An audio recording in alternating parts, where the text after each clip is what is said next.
경북과 경남 동해안에도 최고 80mm의 많은 비가 예상되는 가운데 전남 남해안과 지리산 부근에는 80mm 이상, 충청과 그 밖의 남부지방 20에서 60mm가량의 비가 내릴 것으로 보입니다.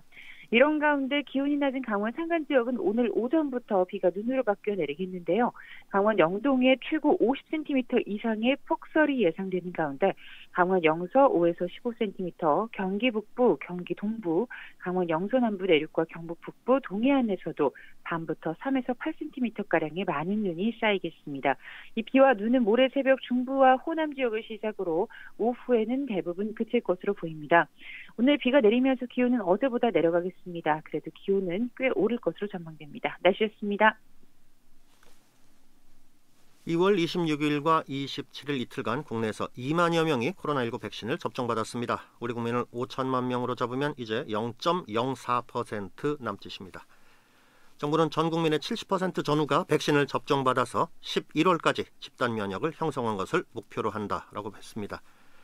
9달 남았고 갈 길은 멉니다. 이런 가운데 화이자 백신 한 병이 6명분인데 특수 주사기를 사용해서 7명까지 접종한 경우가 있다는 보도가 있었습니다. 반색할 만한 일인 것 같은데요. 하지만 접종을 늘리는 과정에서의 오염 가능성 우려가 나왔고 또 의료진의 스트레스가 커질 수 있다는 것도 문제라는 지적이 있었습니다. 결국 질병청은 화이자 백신 한 병당 6명이라는 지침을 유지하기로 했다고 합니다. 무리할 이유는 없겠죠. 3월 1일 월요일 아침 뉴스와 화제 여기서 마칩니다. 진행의 김혜성이었습니다. 여러분 감사합니다.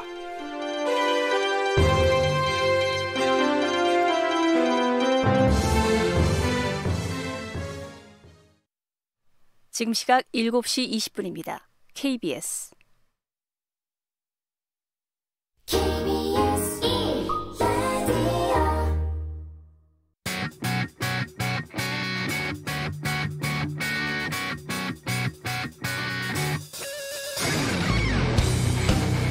최경영의 최강 시사.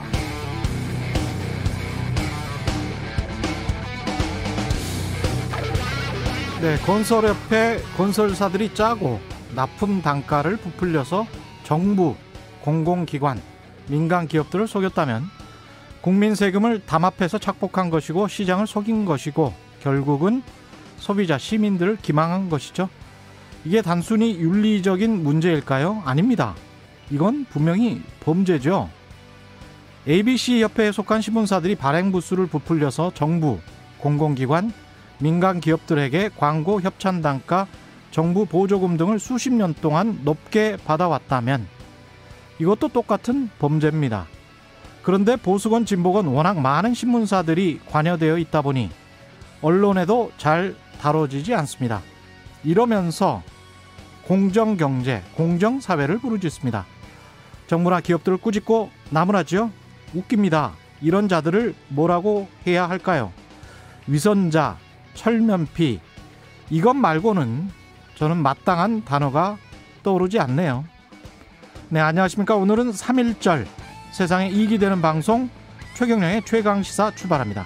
저는 KBS 최경영 기자입니다.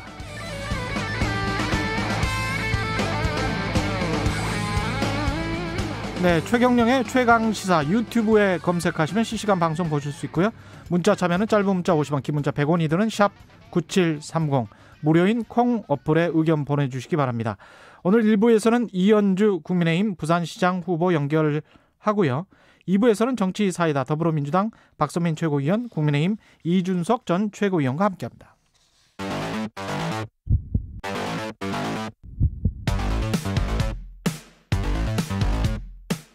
오늘 아침 가장 뜨거운 뉴스 언박싱.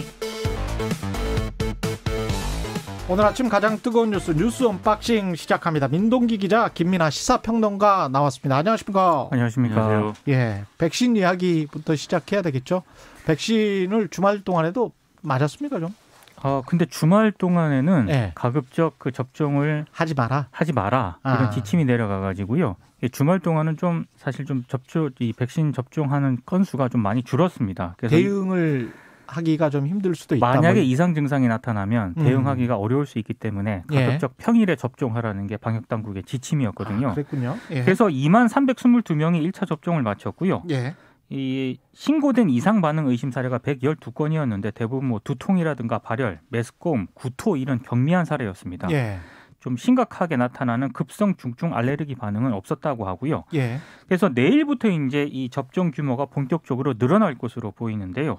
뭐 접종자 수가 대폭 적었던 이유를 들고 뭐 일부 언론 같은 경우에는 이게 좀 백신 접종이 좀 문제가 있는 것 아니냐 이런 취지로 오늘 보도도 하긴 했던데 예. 그건 아니고 예. 방역 당국의 지침이 예. 주말 동안은 가급적 하지 마라, 평일에 하라 이런 지침이 있었기 때문입니다. 그 언론에 보니까는 백신을 맞은 분들의 이제 후기 이런 것들이 이제 좀 보도가 많이 됐는데 후기 그렇습니다. 네, 대부분 예. 맞고 아무 이상 없었다. 예. 네, 좀 이 하루 이틀 정도 예. 좀 뭔가 몸살기도 있고 해서 뭐 해열 진통제를 복용한 분도 있는데 예. 뭐 하루 이틀 지나니까 완전히 멀쩡해졌고 주사 맞은 부위만 이제 좀 그 압통이 있는 예. 뭐 그런 정도의 후유증만 남았다. 그래서 대개는 이제 독감 백신하고 큰 차이가 없다라고 얘기를 하고 있거든요. 역시 백신은 안전합니다. 네. 백신도 후기가 있군요. 아니 백신 후기 자주 올려주세요.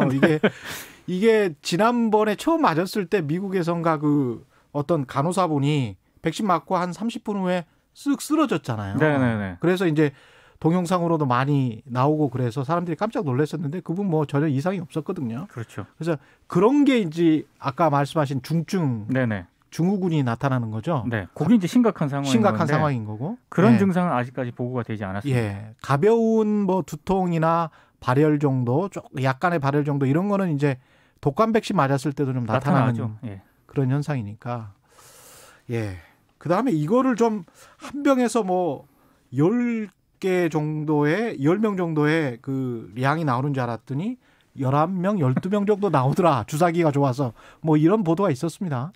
저에게 뭐 최소 잔량 주사기라는 걸 우리 예. 기업들이 만들어 가지고 이걸로 이제 백신 접종을 하고 있는데 예. 원래 주사기는 아무래도 생긴 게 그런 특징이 있다 보니까 예. 기본적으로 주사기에 이제 그 백신액이 남을 수밖에 없는 구조입니다. 근데 이 남는 양을 최소화하는 형태의 주사기를 개발해서 지금 쓰고 있는 건데요. 실제로 해 보니까 아스트라제네카 백신의 경우에는 지금 한 병당 10명한테 접종하게 되어 있는데 예. 거의 뭐 1명 내지 2명 이제 접종할 분량이 남는다 이런 얘기가 지금 나오고 있고 예. 파이자 백신의 경우에는 원래는 이 지침이 5명인데 예. 이 최소 잔량 주사기를 쓰면은 6명까지 접종이 가능하기 때문에 지금 공식 지침이 6명이거든요. 예. 근데 이거 해보니까 7명까지도 접종 가능하겠다. 해보니까 이제 그렇다라는 얘기가 나와서 예. 그래서 이제 질병청에서 이제 지금 방역 당국에서 지침을 새롭게 지금 내려보낸 상황입니다. 그게 뭐냐면 주사를 백신 접종을 했는데 남으면 원래는 그게 정해진 분량, 예를 들면 파이자 백신의 경우에는 6명까지 접종하고 남았으면 그 남은 분량이 얼마든 간에 폐기해야 되거든요. 예. 근데 1명 정도 접종할 분량이 남았다고 판단하면 그거 그냥 접종해라. 이렇게 지침을 내렸는데 다만 그러면 예를 들면 파이자 백신을 앞으로 7명한테 꼭 접종해야 되는 거냐? 그건 아니다. 기본 접종 분량은 여전히 6명이다. 이렇게 지금 지침을 내린 상황입니다. 그러니까 한 사람한테 투입되는 그 투여량은 똑같은데 이게 주사기가 워낙 정밀하다 보니까 한 병에서 그러니까 한 명분 정도가 더 나올 수 있다. 뭐 이런 이야기인 거죠. 그 지금. 피스톤하고요. 그 바늘 사이에 예. 공간이 거의 없다고 해요. 이 새로운 주사기가. 새로운 주사기가. 그래서 이제 아마 조금 이렇게 양 자체가 조금 한 명 정도는 더 투입할 수 있지 않겠느냐. 이제 요게 이제 방역 당국의 판단인데 이게 반드시 해야 되는 건 아니고요. 그렇죠. 예. 근데 이쪽 병 저쪽 병 남은 것을 모아 가지고 이제 그건 안 되는 그거는 안 되는 거잖아요. 네, 그 오염 가능성 때문에 안 된다고 안 되는 거 아니에요? 네. 근데 이제 일부 전문가들은 약간 우려를 나타내기도 해요. 예. 왜냐하면 일단 많이 접종하는 것도 굉장히 중요한 문제이긴 한데 예. 안전하게 접종하는 게 좀 더 중요하다. 그렇죠. 그래서 예. 화이자 백신 같은 경우에 이게 이런 문제가 있어요. 화이자 백신 같은 경우에는 예. 6명을 접종하게 되어 있는데 지금 7명까지도 가능하다는 거잖아요. 예. 그러면 6명 분량을 처음에 부정확하게 추출을 하게 되면은 7번째 환자가 예. 양 자체가 부족할 수도 있는 그런 문제가 발생할 수도 있다. 그렇죠. 예. 예. 그러니까 아예 이런 부분에 대해서 뭐 정부가 먼저 허가를 내주든가 아니면 정확하게 기준을 제시를 하든가 이런 게 좀 필요하다라고 지적을 하고는 있습니다. 투여량이 0.5mg 뭐 이러니까 이거를 정확히 맞추기도 힘들긴 그렇죠. 하겠다. 네. 그죠? 그렇죠. 예. 근데 이제 일선에서 해 보니까 이제 그렇다라는 거거든요. 그러니까 예. 이게 어느 정도 접종하는 사람의 어떤 숙련도라든지 그다음에 놓여있는 환경 이런 거에 따라 다를 수 있기 때문에 일괄적으로 적용할 수 있는 지침은 아닌 거죠. 지금 상황이. 그런 것 같습니다. 그렇지만 예. 혹시라도 남으면 그것을 금지하지는 않는다라는 지침입니다. 예. 알겠습니다. 이 얀센 백신, 존슨앤존슨에서 또 백신을 개발해서 이것도 굉장히 좋은 소식인 것 같습니다. 그러니까 미국 그 일단 식품 FDA가 일단 이 얀신 백신에 대해서 긴급 사용을 승인을 했거든요. 예. 물론 이제 질병통제예방센터 승인이 남긴 했습니다만 예. 미 FDA가 일단 승인을 하면 사실상 최종 승인을 했다고 봐야 되기 때문에 그렇죠. 일단 미국이 화이자 모더나 백신에 이어서 세 번째 승인한 백신이 되는데요. 예. 이 얀센 백신은 한 번만 맞으면 됩니다. 그리고 냉장 보관이 가능하고요. 예. 그래서 백신의 접종과 저장 유통이 매우 편하기 때문에 예. 코로나19 이 국면에 있어서 게임 체인저가 될 수 있다라는 평가를 많이 받아왔었는데 국내 우리 식약처도 지난 2월 27일에 이 얀센의 코로나 백신에 대한 심사에 착수한 그런 상황입니다.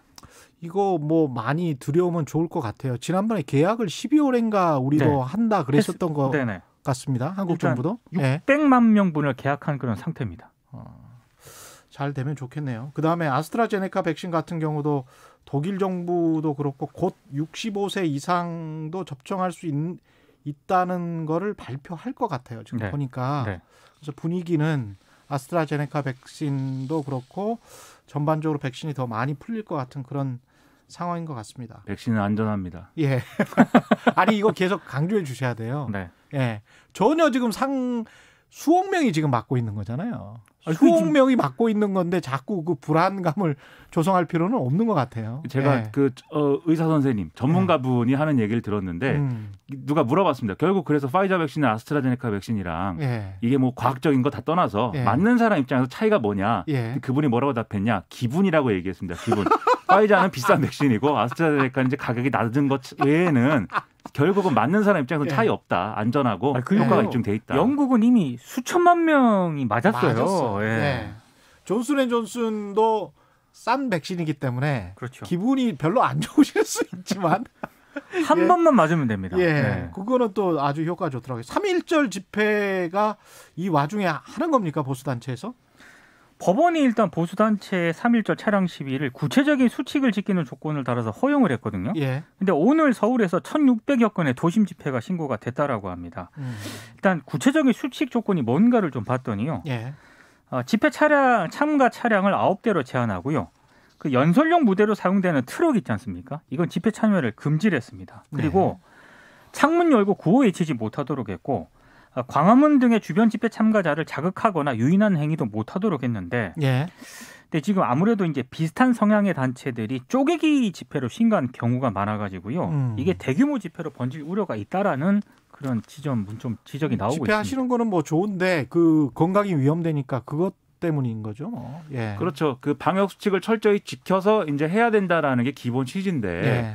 이게 걱정이 되는 것은 지난번에 이제 지난해 8월 15일 집회처럼 될까봐 걱정인 것이죠. 그때도 이제 일부 이렇게 소규모로 이 신고를 내놓은 집회만 사실은 당시 허가가 됐었는데 결과적으로 그런데 사실 뭐 10명이 집회하겠다라고 신고해 놓은 그 자리에 예를 들면 1,000명이 왔다라고 할 때 그럼 나머지 990명은 집에 가라 이렇게 할 수 있는 게 아닌 거거든요. 예. 그래서 방금 말씀하신 쪼개기 집회 신고가 우려가 되는 게 뭐냐면 특정 단체에서 이제 이 금지 통보를 받지 않기 위해서 우리 생각에 한 1,000명 올 것 같은데 10명짜리 집회를 예를 들면 100개를 신고한다. 뭐 이런 식으로 지금 해놨다면 실제로 그날 오늘 집회가 벌어지는 상황은 1,000명이 모이는 집회가 될 수 있다.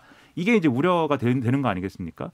그리고 이분들의 특징이 또 지금 뭐 정치 방역 이런 거를 주장을 하고 있어요. 지금 정부의 어떤 방역 당국의 대책이 정치적으로 어떤 반대파를 탄압하기 위해서 모이지 못하게 하기 위해서 이렇게 정치적으로 활용되고 있다. 이런 주장을 또 하는 분들이기 때문에 역으로 생각하면 오히려 방역 수칙이나 이런 거를 안 지킬 가능성이 또 높다는 생각도 드는 거죠. 그런 점에서 국민들의 불안감이 있기 때문에 이 집회의 기본권을 우리가 다 금지하고 뭐 다 박탈해 버릴 수는 없는 것이지만 이런 국민의 여론을 충분히 좀 수용을 하셔서 집회를 강행하시는 분들이 방역수칙을 철저히 좀 지켜줬으면 너무나 좋겠다 이런 생각입니다. 자해를 하실 필요는 없어요. 그냥 시위만 하시면 돼요. 네. 예. 그리고 재보궐선거 관련해서 오늘 민주당이 후보를 최종 확정하고 이른바 제3지대 단일화도 오늘 발표를 하니까 이게 상황이 지금 급박하게 돌아가네요. 그러니까 이제. 뭐 박영선 후보가 일단 우상 후보 앞지르는 것으로 일단 평가가 되고 있긴 한데요. 이 여세를 이제 붙이느냐, 아니면 역전시키느냐 이게 좀 포인트가 될 것 같고요. 더 이제 관심을 모으는 거는 범여권 단일화 협상입니다. 범야권? 범여권이요. 여권. 예. 왜냐하면 민주당과 열린민주당 시대전환 이게 범여권 단일화 후보 일단 필요성에는 다들 동의를 하고 있는데 방식을 두고는 약간 이견이 있습니다. 김진애 후보가 뭐라고 했죠? 일단 김진애 예. 후보 같은 경우에는 본인이 예. 조정훈 시대전환 후보와 같은 비중으로 단일화 협상에 참여하는 것에 상당히 거부감이 좀 심한 그런 상황입니다. 왜냐하면 조정훈 후보 같은 경우에는 민주당 그 비례외성 정당이었던 더불어시민당으로 당선된 의원이거든요. 예.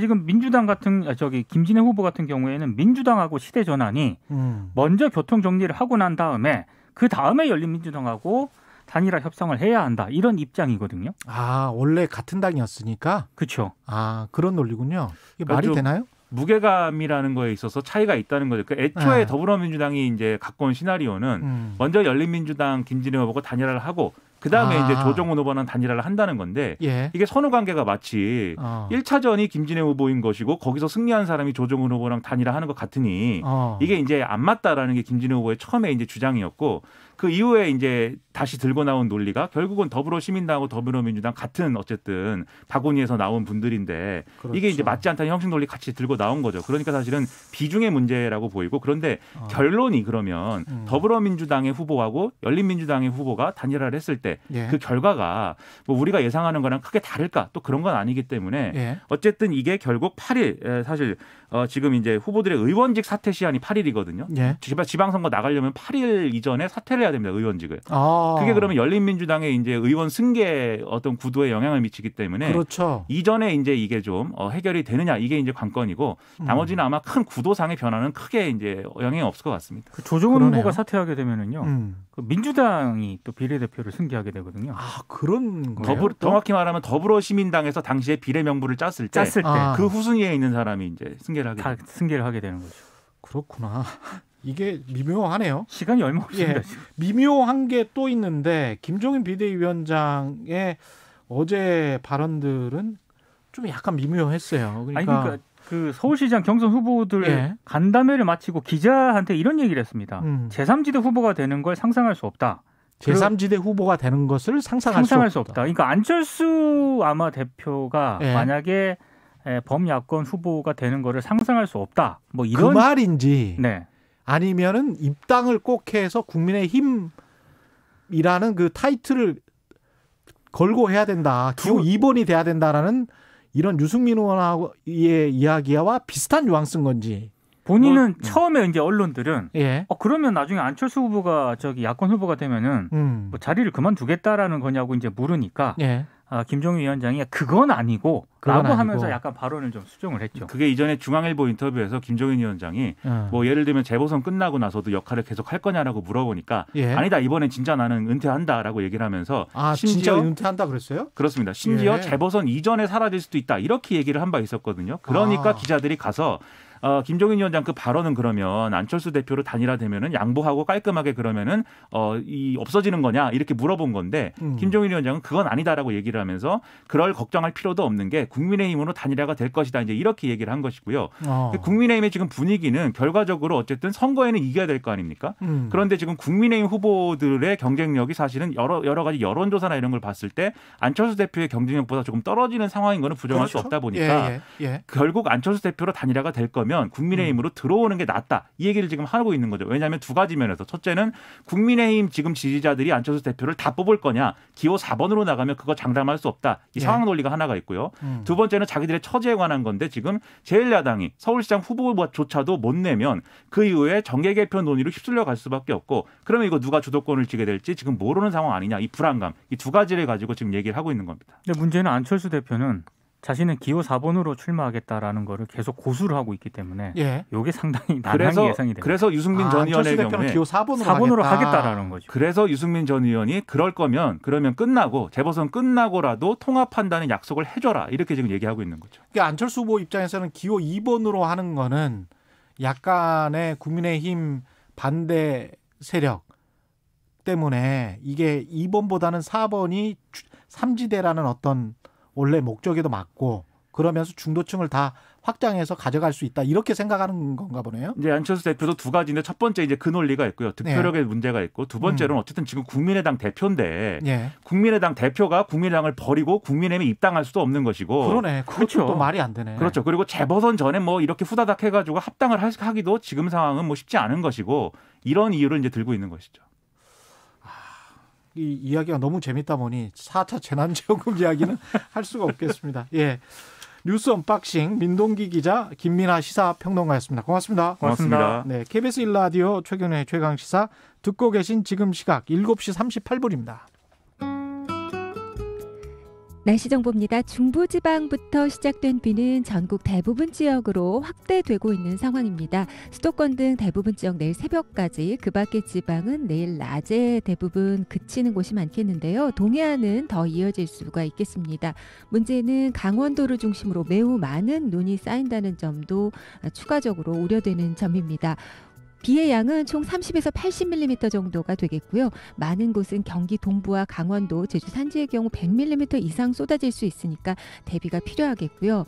또 오전부터 눈으로 바뀔 것으로 보이는 영동 지역 10에서 많은 곳은 50cm 이상의 적설을 예상하고 있습니다. 또 영서와 경북 산지에도 5에서 15cm, 경기 북부와 경기 동부, 경북 내륙과 경북 동해안 쪽은 밤에 최대 8cm가량 눈이 쌓일 것으로 우려됩니다. 시설물 관리와 교통 안전에 유의하셔야겠습니다.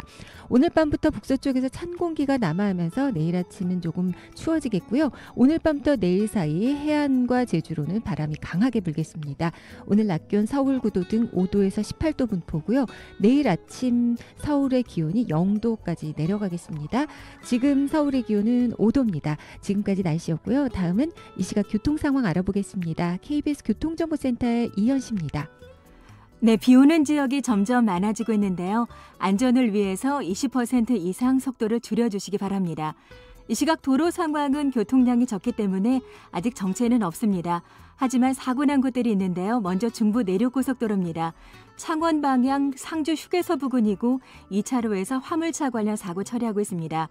부산 울산고속도로 울산 쪽은 기장 분기점 부근이 사고로 혼잡합니다. 경부고속도로는 서울 쪽인데요. 신갈 분기점 부근에서 추돌 사고 났고요. 2, 3차로와 5차로가 막혀 있어서 부근 지나기가 불편한 상황입니다.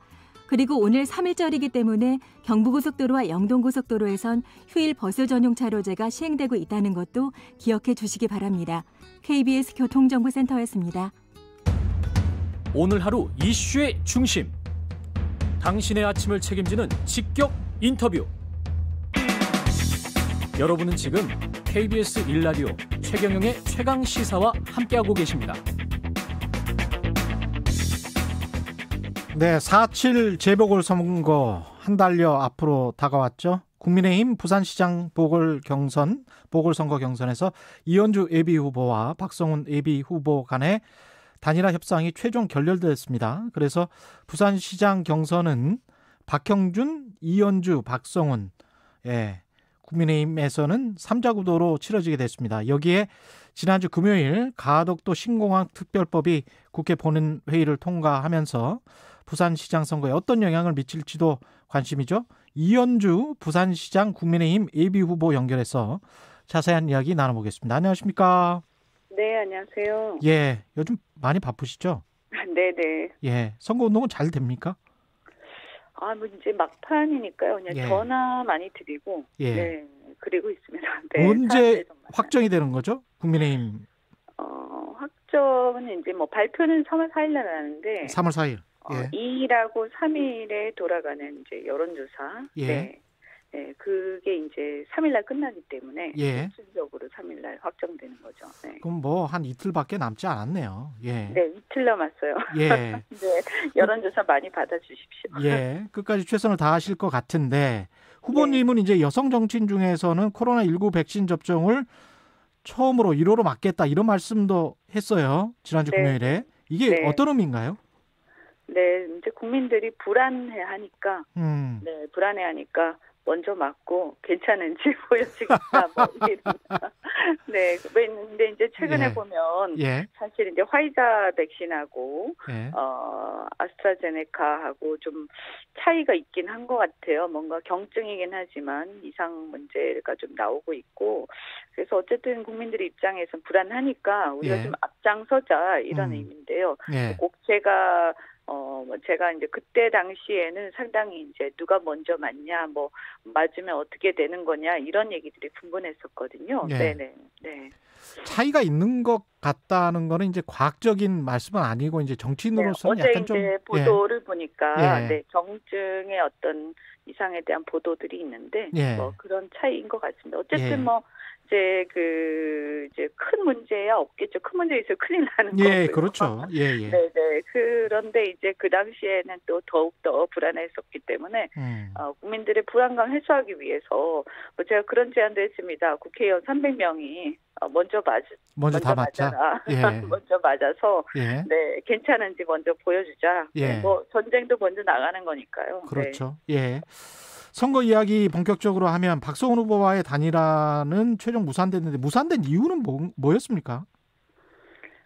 뭐 이제 박민식 후보하고는 지난주에 했었죠. 예. 그죠? 네네. 그래서 저희가 경선을 따로 해서 제가 이제 단일 후보가 됐었고 또 공동개혁 정부를 제가 수립하겠다 이렇게 얘기를 했는데요.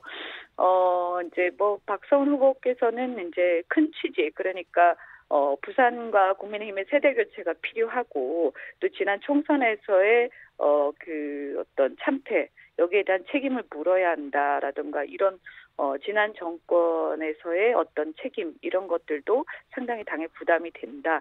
이런 얘기에 대해서는 근본적으로는 찬성을 하셨는데 이제 단일화라는 게 뭐 아시다시피 한 사람으로 좁혀지는 거고 그다음에 이제 그분은 어쨌든 뭐 자기가 이제 신인이니까 예. 신인이니까 끝까지 해보겠다. 하고 싶다. 뭐 예. 이런 게 있었던 것 같습니다. 네. 예. 박형준, 박성훈 그래서 이제 이현주 3자 구도로 됐는데 다른 후보와 비교했을 때 경쟁력, 나만의 경쟁력은 뭐다 이렇게 생각하세요? 뭐 일단 이번 선거에서는 전 여성이라는 것 자체가 한 번은 이렇게 그 성추행 선거로 있었을 때 여성 우리가 이제 좀 뭔가 사회 발전이라든가 여러 가지 혁신을 위해서 여성 단체장이 한번 나올 필요가 있다. 또 남녀 간의 이런 문제도 있고요. 네. 그리고 또 제일 중요한 그래서 이제 그 부분에서 저는 보니까 이제 엄마라는 게 큰 경쟁력이라고 생각합니다. 왜냐하면 부산 같은 경우 굉장히 하드웨어 중심적인 그런 도시였고요. 네. 그다음에 이제 제가 실질적으로는 뭐 사람들을 정치인으로 많이 기억하시지만 실제로는 저는 이제 글로벌 경제인 출신인데요. 그래서 네. 글로벌 기업에 주로 있었고 부산이 이제 그 제가 태평양 도시국가의 꿈 이런 이제 캐치프레이즈를 내걸었는데 부산 굉장히 잠재력이 있는 도시입니다. 그래서 과거에 제가 어린 시절을 싱가포르에서 살았었는데요. 네. 부산이 굉장히 유사한 조건이 있고 싱가포르를 뛰어넘는 국제 도시가 되면 이 동북아 태평양의 어떤 중심지로서 상당히 대한민국을 위해서도 그렇고 부산을 위해서도 엄청난 폭발력을 갖고 있는 도시라고 저는 생각을 합니다. 부산 인구가 지금 한 400만 되죠? 아니요, 지금은 굉장히 많이 줄었어요. 네, 지금 이제 330만 막 이렇게 걱정하고 있습니다. 네. 그렇군요. 그러면 싱가포르의 한 절반 정도 수준이네요. 그렇습니다. 그래서 제가 지금 여러 가지 발전을 통해서 뭐 어쨌든 몇 년 안에 이게 500만 도시로 키워야 한다. 그래서 제가 500만 도시, 500만 인구, 50만의 예산 규모, 그리고 50년의 미래 먹거리를 만들겠다라는 그런 주장을 하고 있는데요. 일단 우리가 지도를 거꾸로 이렇게 딱 돌려보면 그냥 바로 보면 뭐 사실은 서울에서 가장 떨어져 있는 끄트머리 있는 도시입니다. 한반도 끝에 있는. 그래서 이런 상태에서는 발전하기 어렵고 부산은 태평양으로 나가야 된다. 그래서 거꾸로 돌려보면 동북아 태평양의 중심이다. 그래서 우리는 이렇게 한국을 자꾸 바라보지 말고 우리는 태평양으로 세계로 밖으로 미래로 나간다고 생각을 해야 한다라는 그런 얘기를 많이 하고 있는데요. 일단은 뭐 크게 보면 동부산 같은 경우 지금까지 기장 해운대나 이런 쪽은 굉장히 관광이 많이 발달했지만 저는 엔터테인먼트의 중심지가 돼야 된다. 게임과 엔터테인먼트 또 문화. 그래서 부산 분들이 끼가 많습니다. 뭐 연예인들도 많으시고요. 그리고 이제 서부산 같은 경우에 뭐 가덕신봉 안 그래도 얘기가 많이 나오고 있습니다만 이런 부분을 적극적으로 활용을 해서 저는 주변의 신항만을 스마트 항만화하고 또 이 김해공항이 이제 이전하게 되면 그쪽은 에어로폴리스라고 해서 공항 배후 도시로 발전을 시키고 그리고 또 기존 제조업을 제가 제조업에 주로 있었기 때문에 이 자동차라든가 이런 조선 이런 것들을 어떻게 업그레이드하고 혁신할 것인가에 대한 이런 비전들을 내놓고 있습니다. 그래서 내건 슬로건이 이제 태평양 도시국가의 꿈인데 여기에 네. 지금 한일 해저 터널 공약 네네. 이런 것도 포함되어 있습니까? 예, 포함되어 있습니다. 말씀드린 것처럼 이 관점을 갖다가 이제 부산은 일본하고 접해 있기 때문에 예. 사실은 일본하고 교류가 끊어지면 막다른 도시가 됩니다. 그래서 상당히 이제 도시 경쟁력에 타격을 받게 되기 때문에 관광객도 사실 지금까지도 일본인들이 대부분이었고요. 대부분이라기보다는 상당히 많았고요. 그래서 이 해저 터널 그냥 그 많은 분들이 통과하는 그런 것이다 이렇게 보시는데 이걸 그냥 이제 터널만 한다 이렇게 보면 그런데요. 이걸 공항하고 연결시켜서 보셔야 돼요. 그래서 이 이제 사실은 신공항 할 때 가장 큰 문제 경제성이지 않습니까? 그래서 네. 돈은 많이 드는데 그 정도의 수요가 없다라는 그런 걱정들은 많이 하시기 때문에 예. 제가 봐도 지금 현재 상태로 그냥 가면 안 되고요. 이거를 해저 터널 연결을 해서 일본 큐슈 지역에 이제 일본 남부 지역 이쪽도 사실 일본에서는 지방입니다. 그래서 대부분 이제 많은 물류들이 중요한 큰 항만이라든가 큰 공항으로 올라가서 이용을 하게 되기 때문에 몇 시간씩 걸립니다. 그래서 터널을 통해서 짧게는 뭐 철도로 한 40분, 그다음에 길어도 뭐 화물차 이런 걸로 트레일러로 연결하게 되면 도로로 해서 한 1시간 반이면 가기 때문에요. 예. 가덕 신공항의 주요 고객을 만들자는 거죠. 제 얘기는요. 그리고 이제 그 바로 옆에 신항만이 또 있기 때문에 사실은 요즘에는 물류하면 사실 여객을 많이 생각하시는데 저는 뭐 기업인 출신이기 때문에 이게 산업 경쟁력을 결정을 합니다. 그래서 기업의 어떤 화물 수요 이런 쪽으로 초점을 맞춰서 인천공항 주로 여객, 이제 밑에 남부권은 항만을 끼고 화물 수요를 중심으로 하는 화물 중심의 어떤 물류공항으로 발전을 시키면 일본 남부가 다 우리 고객으로 우리가 이제 끌어들여야 되는 거죠. 지금 말씀하시는 거 들어보니까 가덕도 신공항도 찬성하시고 해저 터널도 해야 된다 이런 말씀이신 것 같기도 합니다. 아니 그렇습니다. 이게 하나만 하면 시너지가 안 납니다. 그러니까 해저 터널도 공항이 없으면 사실 그냥 지나가는 통로가 되기 쉽고요. 그다음에 공항도 해저 터널이 없으면 일본 남부 수요가 우리가 뭐 상당히 많은 뭐 남부라고 하면 최소 뭐 한 500~600만에서부터 많으면 한 1000만까지의 이 정도의 어떤 인구가 우리의 고객이 될 수 있다 이렇게 보는데요. 시장을 분석을 했을 때 이걸 놓치게 되면 굉장히 큰 타격이고요. 그다음에 이제 무엇보다도 일본 남부의 기업들 입장에서 보면 요즘에는 거의 다 이렇게 택배라든가 이런 온라인 비즈니스가 많이 발전을 해서 사실은 이제 이 어떤 항만보다는 공항 그러니까 그 비행기로 많이 그 물류를 사용을 합니다. 그래서 기업들도 국제공항이 자기 옆에 있느냐 없느냐가 큰 경쟁력의 차이를 갖고 오거든요. 그런 입장에서 저는 뭐 얼마든지 우리가 수요를 끌어들일 수 있다. 그리고 이게 자칫 우리가 이걸 빨리 먼저 하지 않으면 오히려 일본 같은 경우에는 이제 대륙으로 가는 그 길을 갖다가 사할린을 통해서 갈 수도 있습니다. 그래서 향후에 이제 지금 문재인 정권이 얘기하고 있는 유라시아 철도가 결국에는 어차피 대륙 쪽에서도 일본까지 연결하려고 하기 때문에 이쪽 먼저 잡아서 대한민국을 이렇게 대한민국이 중심에서 중간에서 우리가 잡고 있는 게 중요하지. 그냥 놔두면 결국은 저는 사할린 쪽으로 연결될 거라고 생각하고 있습니다. 가덕도 신공항 그 특별법이 통과가 됐는데 그게 네네. 선거에 영향을 어떻게 미칠 것 같습니까? 뭐 아무래도 뭐 약간은 뭐 여당에 유리할 수는 있습니다. 왜냐하면 대통령의 결단이 또 중요한 부분이 있거든요. 신공항요. 다만 이제 제가 볼 때는 뭐 그러면 야당이 된다고 해서 이게 안 되냐. 꼭 그런 건 아니지 않습니까? 요즘에 국민들이 그렇게 생각하실 건 아닌 것 같고요. 예. 다음에 야당이든 여당이든 중요한 건 의지라고 저는 봅니다. 의지. 그래서 좀 지금까지도 계속 공약했다 무산돼 왔기 때문에 예. 이거를 아까 말씀드린 것처럼 결국에는 돈 문제거든요. 예. 국비를 그 정도 많이 거기다가 투입하는 게 맞냐.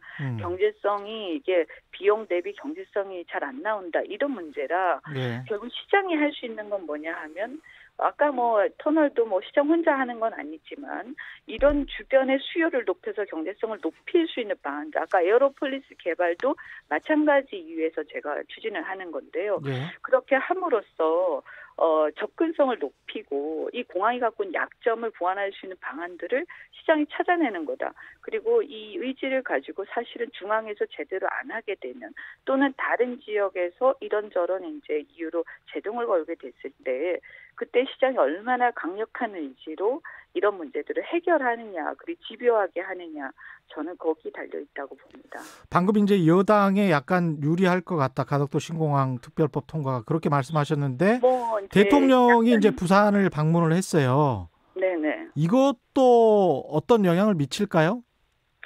제가 잠시 이제 아까 말씀드린 게 이제 여당에 무조건 유리하다 이런 건 아니고 예. 그냥 이제 그런 부분은 있겠죠. 그래서 활용을 하는 건데 그런 아까 말씀드린 걸 더 중요한 거는 여당이냐 야당이냐보다는 그 시장이나 이 위정자들의 어떤 의지라는 거 이런 거고요. 그다음 대통령이 가덕도에 오신 거는 선거에 영향 미치려고 오신 것 같아요. 그래서 다들 비난을 하는 거고 왜냐하면 이게 지금 선거를 앞두고 있는데 대통령 선거에 영향 미치시면 안 되는 거거든요. 선거 중립 의무가 있기 때문에.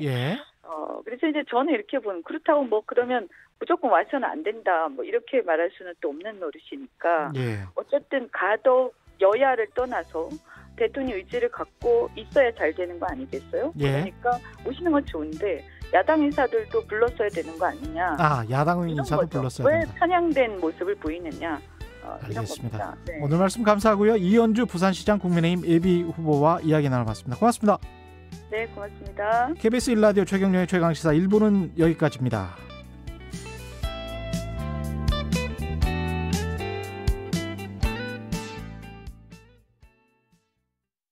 말 같은 말. 안녕하세요. 강원국입니다. 요즘 입학철이지요. 수석 입학생이나 수능 만점자들이 주로 하는 말이 있습니다. 예습 복습만 충실히 했을 뿐이다.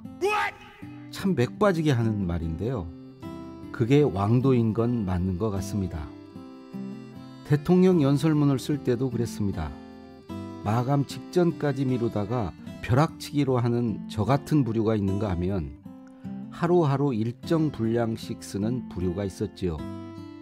저는 늘 불안과 초조 속에 살다가 마감 하루 전에는 공포감을 느꼈습니다.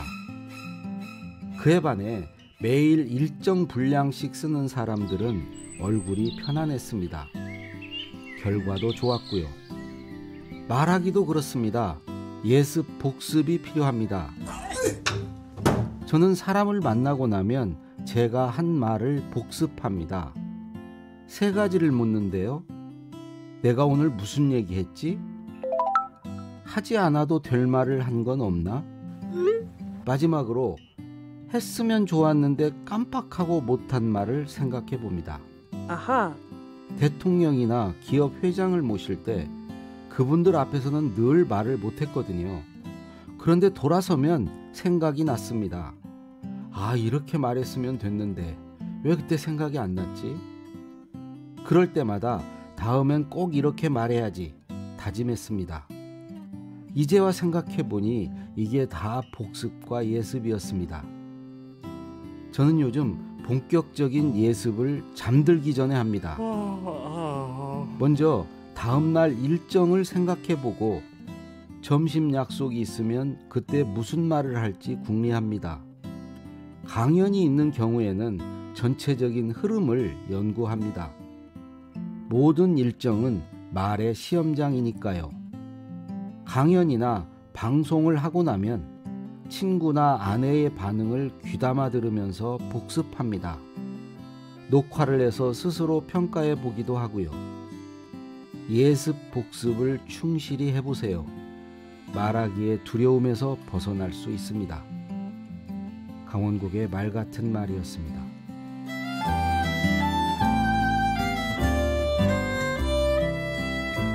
말의 시험대에 오르는 건 피곤한 일이지만 피할 수 없다면 좋은 점수를 받는 게 좋겠죠? 예습 복습을 철저히 합시다.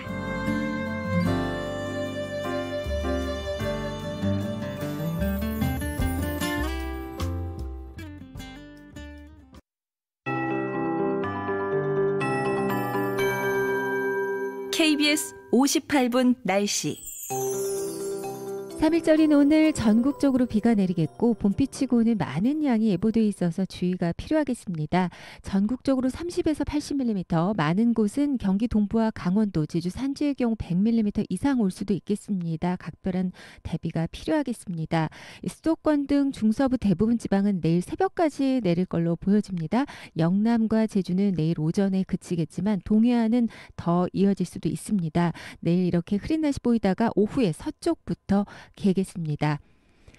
그리고 문제는 강원도를 중심으로 내일 오후까지 많은 눈이 쌓이겠습니다. 오늘 오전부터 눈으로 바뀌기 시작해 강원 산간으로는 10에서 40cm, 많은 곳은 50cm 이상도 보고 있습니다. 영서와 경북 산지로도 최대 15cm, 경기 북부와 동부, 경북 내륙과 동해안 쪽도 3에서 8cm가량 오겠습니다. 시설물 관리와 교통안전에 유의하셔야겠습니다. 오늘 낮 기온은 서울 9도, 대구 17도 등 5도에서 18도의 분포를 보이겠습니다. 오늘 밤부터 북서쪽에서 찬 공기가 남하하면서 내일 아침 기온이 떨어집니다. 서울 0도에 머물겠고요. 낮 기온도 서울 7도로 내려가겠습니다. 제주도와 해안 쪽 바람 강해지겠고 바다 물결도 오후부터 높아집니다. 지금 서울의 기온은 5.5도, 습도 90%입니다. 강혜종입니다.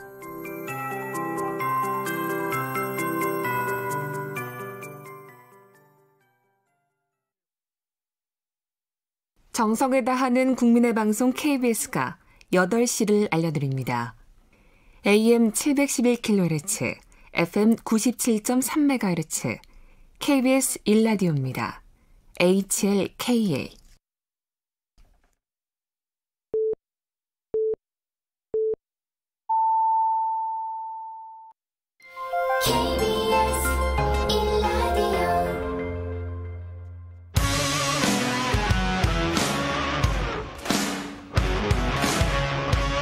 오늘 하루 이슈의 중심, 최경영의 최강시사. 최강시사 정치 사이다.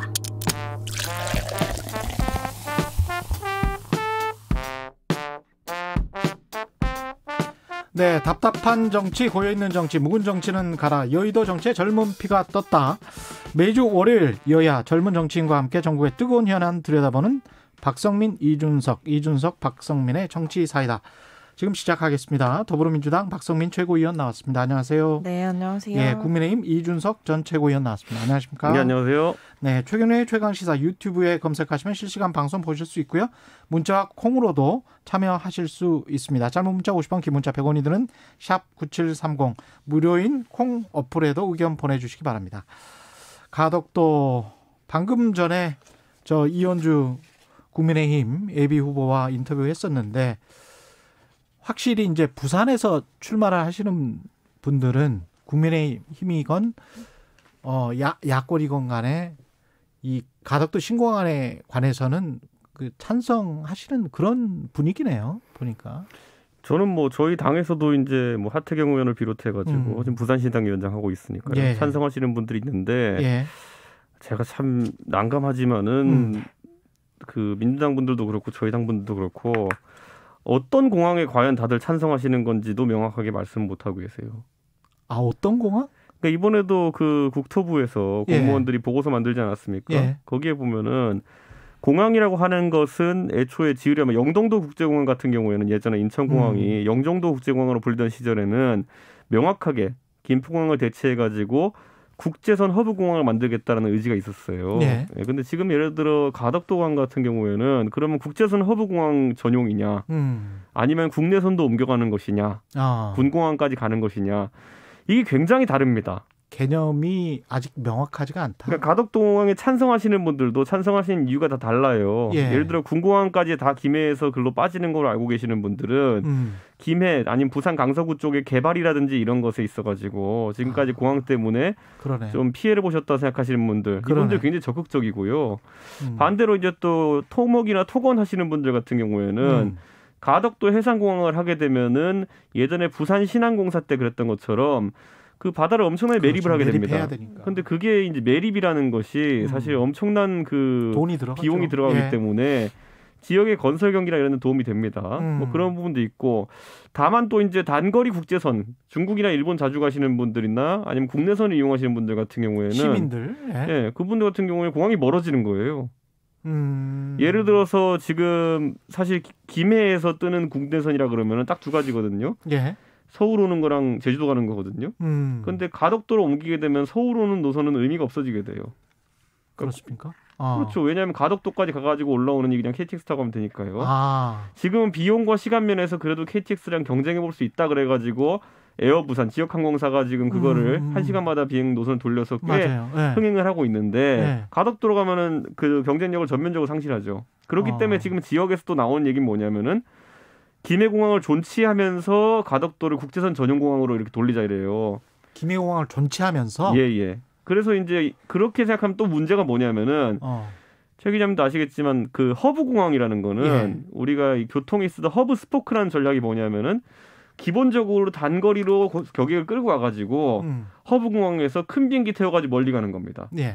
미국에도 보면 시카고라든지 아틀란타라든지 그런 허브공항들이 있어요.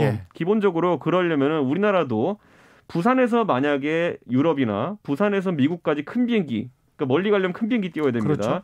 보잉 747이나 에어버스 380을 띄우려고 하면은 기본적으로 400명, 500명 자리를 채워야 돼요.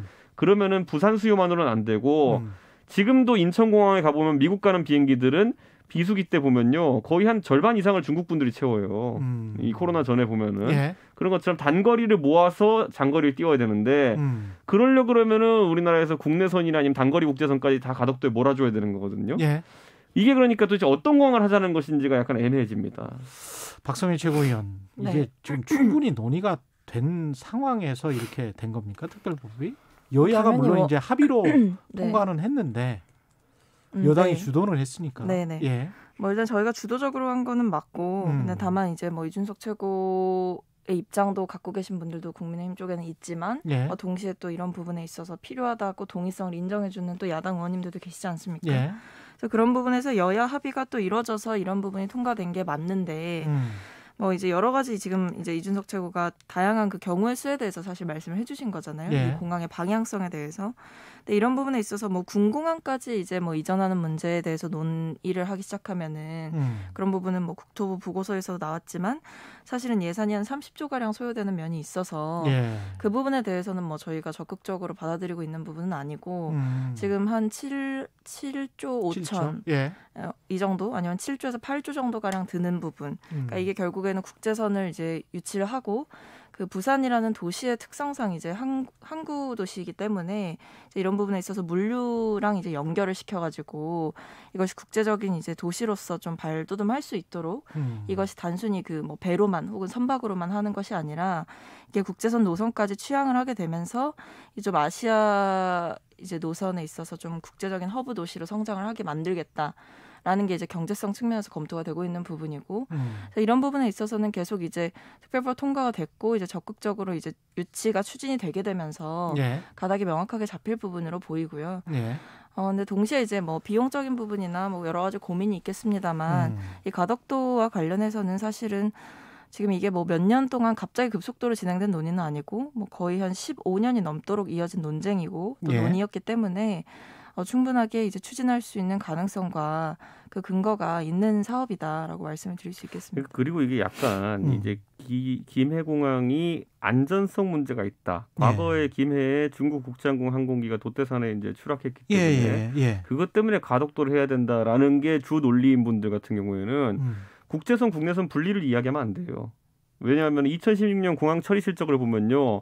김해공항의 국내선과 국내선과 국제선 비용이 5대 5예요. 그럼 50%는 위험해도 된다는 겁니까?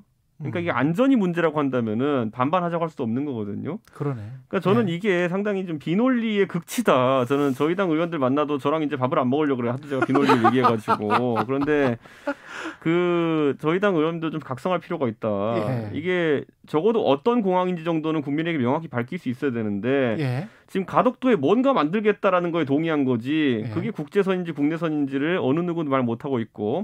아까 군공항이 너무 비용이 많이 든다 그랬는데요. 아까 제가 말했던 김해 지역의 개발을 바라는 분들 또는 이 서부산 지역의 개발을 바라는 분들은 군공항 빼는 줄 알고 찬성하는 분도 있어요. 그러니까 이런 걸 좀 더 공론화할 필요가 있다 이렇게 봅니다. 이런 상황에서 이제 대통령 부산을 방문을 했습니다. 그리고 주호영 원내대표는 명백한 선거 개입이고 탄핵 사유다 이렇게 이야기를 하고 있는데 여기에 관해서는 어떻게 바라봐야 됩니까? 박선민 최고위원부터 이야기할까요? 일단 뭐 탄핵 사유다 이렇게 얘기하시는 건 좀 과한 것이다. 네, 과한 대응이라고 저는 생각을 하고. 그러니까 이게 사실 박근혜 정부랑 이명박 정부 때 박근혜 대통령 그리고 이명박 대통령이 했던 그 활동과 비교해 보면 사실 선거 개입이라고 말할 수 있는 건 그때 과거의 이제 행적들이죠. 지금 일단 문 대통령의 이 방문은 이제 저희가 아무래도 뉴딜 정책이라든지 이런 지역 개발 균형 이런 부분에 있어서 계속해서 현장 행보로 보여왔던 부분이 있고 특히 동남권 메가시티라든지 이런 사업은 국제적으로도 관심을 갖고 있고 국가적으로도 매우 관심을 갖고 있는 사안이기 때문에 대통령의 현장 방문이 뭐 11번째인가로 이미 예정이 돼 있었던 부분이고요. 그러니까 아주 오래전부터 계획이 돼 있었던 현장 방문이고 저희가 뭐 거기에 이제 부산시장 후보를 부른 것도 아니고 뭐 지금 선거가 바로 직전인 것도 아니고 이런 부분들을 여러 가지 고려를 해서 딱 그 정책적인 그 관여자들만 참석을 할 수 있게 행사를 일단 세팅을 했었습니다. 그러니까 이런 부분들은 사전에 결국에 계획된 현장 방문 소통 행보의 일종이었다라고 볼 수 있겠고 그러니까 제가 뭐 박근혜 이명박 정부 이런 얘기를 하는 게 사실 뭐 좀 그렇다라고 말씀을 드릴 수도 있겠지만 그냥 뭐 간단하게만 말씀을 드리면 이제 박근혜 당시 대통령은 총선 5일 전까지 이제 현장을 돌았어요. 지방을? 네, 대전, 대구, 뭐 부산, 성남, 의정부, 충주.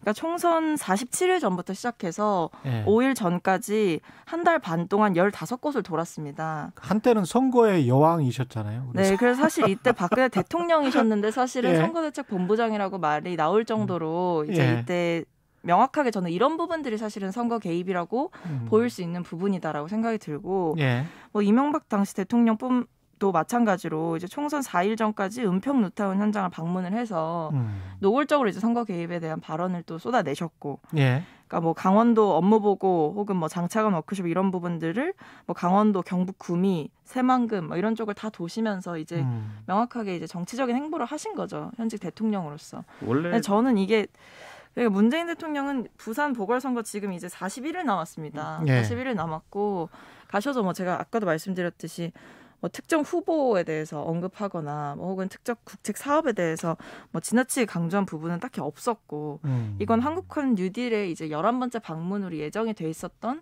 그런 뭐 사전적인 행사였다라고 말씀을 드릴 수 있을 것 같고요. 그래서 저희도 아마 정책위 의장님이 거기 참석을 안 하시고 저희 당에 이제 한국판 뉴딜 이제 본부가 또 따로 있어요. 그래서 거기 이광재 의원님이 또 책임을 맡고 계신 부분이 있어서 그분 참석하시고 이런 식으로 저희도 진행을 했었거든요.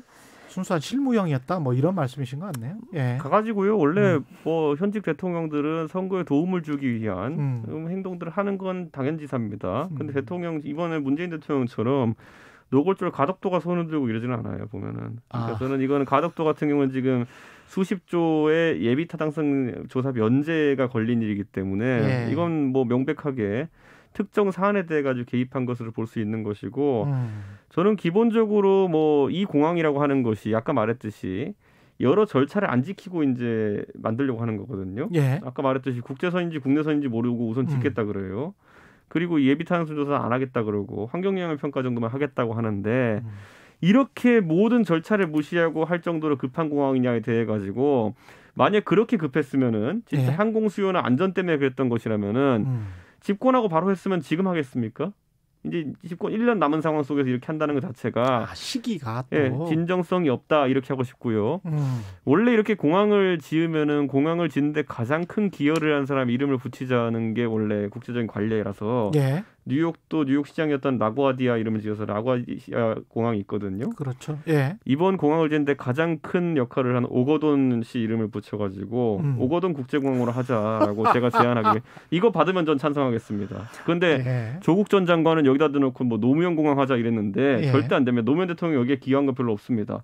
원래 안 되는 거 되게 만들어준 오거돈 시장의 이름 붙여서 오거돈 국제공항 해야 됩니다. 예. 아주 세게 나오시네요. 박성민 최고위원은 아니 뭐 어떻게 받아줄 생각하세요? 여지가 예. 없는 부분이고. 예. 근데 뭐 이름을 떠나서 근데 사실 이게 이 가덕도 논쟁과 관련해서 사실 이게 제가 뭐 몇 년 전에 뭐 몇십 년 전에 나온 얘기다라고 말씀을 드렸는데 예. 이게 살펴보면 이 가덕도 공항이 추진되기까지 되게 지난한 과정이 있었는데 이게 사실은 좀 돌고 돌아온 거예요. 예. 그러니까 이게 명확하게 좀 말씀을 드리면 신공항은 원래 이제 92년에 부산 도시계획에 처음 이제 등장한 내용이었었고, 그러니까 이때는 그래서 부산권 이제 공항을 만들자라는 얘기가 그러니까 애초부터 시작이 됐던 부분이에요. 근데 이게 이제 장기적 비전으로 좀 밀려났다가 아무래도 공항을 짓는 것 자체가 쉽지가 않은 내용이다 그렇죠. 보니까 예. 근데 노무현 대통령 때 이런 부분을 다시 이제 주장을 하시게 됩니다. 근데 이때 이러고 나서 이제 이명박 정부로 들어서면서 이때 영남권 신공항에 대해서 이명박 정부가 언급을 하는 거죠. 예. 영남권 신공항을 비틀면서 이제 가덕도랑 밀양 이 사이에 이제 경쟁 전선이 형성이 됐던 부분이고, 그다음에 이 이후에 박근혜 정부 시절에 이제 이 둘 다 어떻게 보면 백지화를 시킨 거죠. 박근혜 정부가 이 가덕도와 밀양이 경쟁하고 있는 부분을 백지화를 시키고 예. 김해로 이제 확장을 하게 됩니다. 그러니까 이런 부분들이 사실은 애초부터 이제 시작은 부산에 대해서 부산에 짓자라는 얘기가 있었고 거기에 대해서 타당성이 충분히 있었기 때문에 그 논의가 시작이 됐는데 이명박 정부나 박근혜 정부를 거치게 되면서 이게 사실은 추진이 돼야 될 것들이 추진이 안 되고 이제 밀양으로 이제 뭐 밀양이라든지 아니면 김해라든지 이런 쪽으로 틀어서 좀 추진이 됐던 부분인 거거든요. 예. 그러니까 이게 사실 지난한 논의의 과정이라는 게 이제 매듭을 지을 때가 왔다라고 저희는 판단을 한 것이고, 그러니까 예. 처음 시작과는 달리, 그러니까 처음에 논의가 시작됐던 그 부산 계획에 대해서, 부산 도시 발전에 대해서 얘기를 하던 그 계획이랑 달리 이게 좀 정치적으로 이 부분이 이용이 되면서 좀 김해공항이라는 좀 무리한 이제 결정까지 나오게 된 거죠. 그러니까 사실은 이게 결국에는 가덕도를 두고 지금 정치적으로 논쟁이 되게 많이 이루어지고 있는데 이거는 지금 정치적인 논리로 이제 희생될 부분은 아니고 예. 오히려 이제 과거에 추진을 했었던, 그리고 과거에 이미 충분히 계획적으로 검증을 받았던, 그러니까 비정상의 정상화를 하는 과정이다라고 예. 봐주시면 좋을 것 같습니다. 아니 근데 저는 이게 얼마나 비논리적인지 그냥 단적으로 설명드리자면요. 대한민국 지도를 머릿속에 한번 그려보십시오. 밀양과 가덕도 중에 울산에서 가까운 곳은 밀양입니다.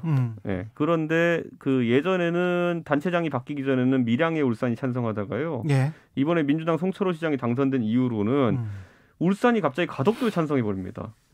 훨씬 먼 곳에다가. 그러니까 이게 무슨 제대로 된 논리로 공항을 위치를 선정하는 거겠습니까? 그냥 민주당이면 전부 다 가덕도에 찬성해야 되는 분위기로 간 거예요. 그래서 울산은 가덕도 공항 쓸 일이 거의 없을 겁니다. 어떻게 거기까지 갑니까? 이제 부산에서 서울로 좀 올라오죠. 예.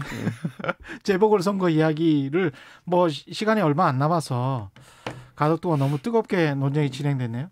그 유승민 전 의원도 이런 이야기를 했습니다. 안철수 후보가 야권 단일 후보가 되면 기호 2번으로 선거 치러야 된다. 그다음에 김종인 비대위원장도 비슷한 뉘앙스였던 거죠. 네. 어제 이야기가 결국은. 이거는 사실 단일화를 해가지고 선거를 치러보면요. 예전에 그 박원순 시장 정도 되면은 이제 시민사회 단체에서 경력이 오래됐기 때문에 네. 캠프를 시민사회 출신으로 채울 수 있었어요. 그래가지고 선거를 좀 무리 없이 치를 수 있었는데 일반적으로는 공동선거운동이라는 걸 거의 하기 힘듭니다. 이게 유세차 위에도 이제 당적을 가진 사람이 올라갈 때 여러 가지 제약이 있거든요. 아, 그렇겠다. 예, 제가 예. 언론에다가 예. 안철수 대표가 만약에 이제 통합 후보가 되면은 유세차 몰겠다라고 했거든요. 그게 제가 농담한 게 아니라 실제적으로 그게 할 수 있는 최대 한계선이에요. 예. 그리고 예를 들어 법이 허용하지 않는다. 그렇죠. 그래서 예전에도 보면은 민주당과 통진당이 그때 단일화했을 때도 보면은 민주당 사람들이 옷 입고는 위에 단상에 못 올라갔어요. 그래가지고 단상 밑에서 이제 사진이나 찍고 이렇게 했었거든요. 그렇기 때문에 저는 이번에도 그 예산 문제 같은 경우에도 예. 단일 후보가 되면 저희 당의 비용으로 그 단일 후보가 만약 안철수 후보가 되면은 국민의당 후보를 지원할 수 없습니다. 아, 그러네. 예, 그런 부분이 있기 때문에 사실 지금까지 단일화해서 뭐 총선 정도야 개별 후보가 열심히 약진하는 구도이기 때문에 그런 게 문제가 안 됐지만은 큰 선거에서 단일화해서 박원순 시장 정도의 사례 빼놓고는 그렇게 매끄럽게 이제 시너지가 난 적은 없습니다. 그거는 안철수건 뭐 나경원이나 오세훈이건 2번으로 나왔을 때 이게 지금 유리한 상황입니까? 아니면 안철수 후보가 걱정하는 것처럼 약간 좀 제3지대 중도층이 좀 나갈 수 있는 그런 상황입니까? 제가 이제 사실 지난 총선 나갈 때 그 당시에 자유한국당과 통합을 이제 하기로 하면서 통합하는 것이 좋으냐 아니면은 단일화해서 나가는 것이 좋으냐 이런 것들 여론조사를 한번 돌려봤었거든요. 제가 개인적으로.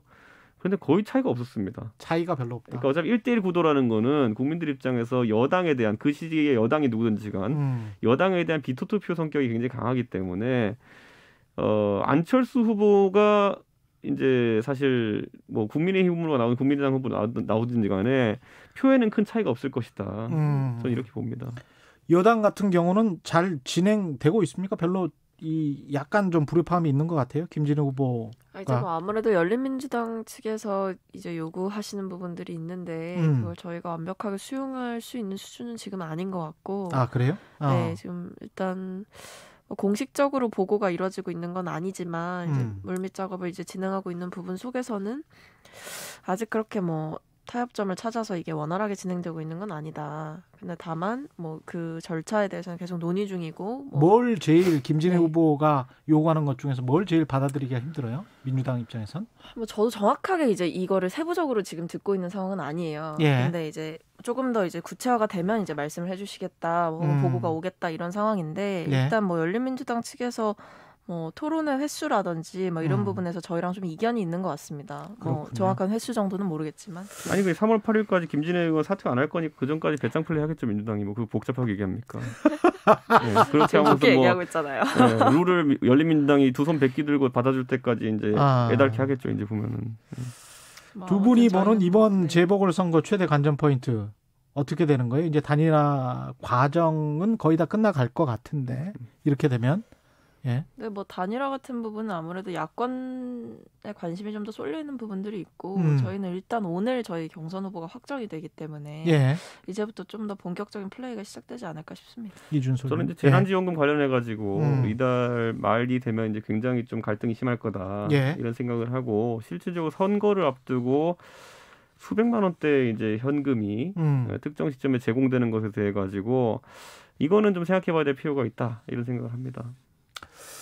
두 분이 오늘 사실은 마지막 시간이에요. 민주당 박선미 최고위원, 국민의힘 그 이준석 전 최고위원과 함께하는 정치 사이다 시간이 아마 다른 뭐 현역 국회의원으로 대체될 것 같은데 또 다른 현안 이슈로 다시 만날 것을 기대하면서 마지막으로 두 분 다 청취자 여러분께 인사 한 말씀씩 해주십시오. 아이고 그동안 월요일 아침을 함께해 주셔서 감사합니다. 네, 짧고 고맙습니다. 네, 저도 월요일 아침 여러분들이랑 함께할 수 있어서 너무 즐거웠습니다. 감사합니다. 두 분 말씀 감사하고요. 정치사이다 박성민 더불어민주당 최고위원, 이준석 국민의힘 전 최고위원이었습니다. 고맙습니다. 네, 감사합니다. 네, 감사합니다. 공정, 공익, 그리고 균형. 한 발짝 더 들어간다. 세상에 이익이 되는 방송. 최경영의 최강시사.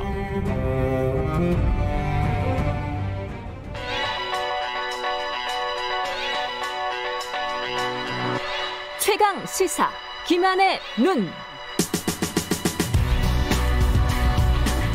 네, 뉴스의 이면과 행간까지 꿰뚫어보는 김한의 눈. 한겨레 신문 김한 기자 나와 있습니다. 안녕하십니까? 네, 안녕하세요.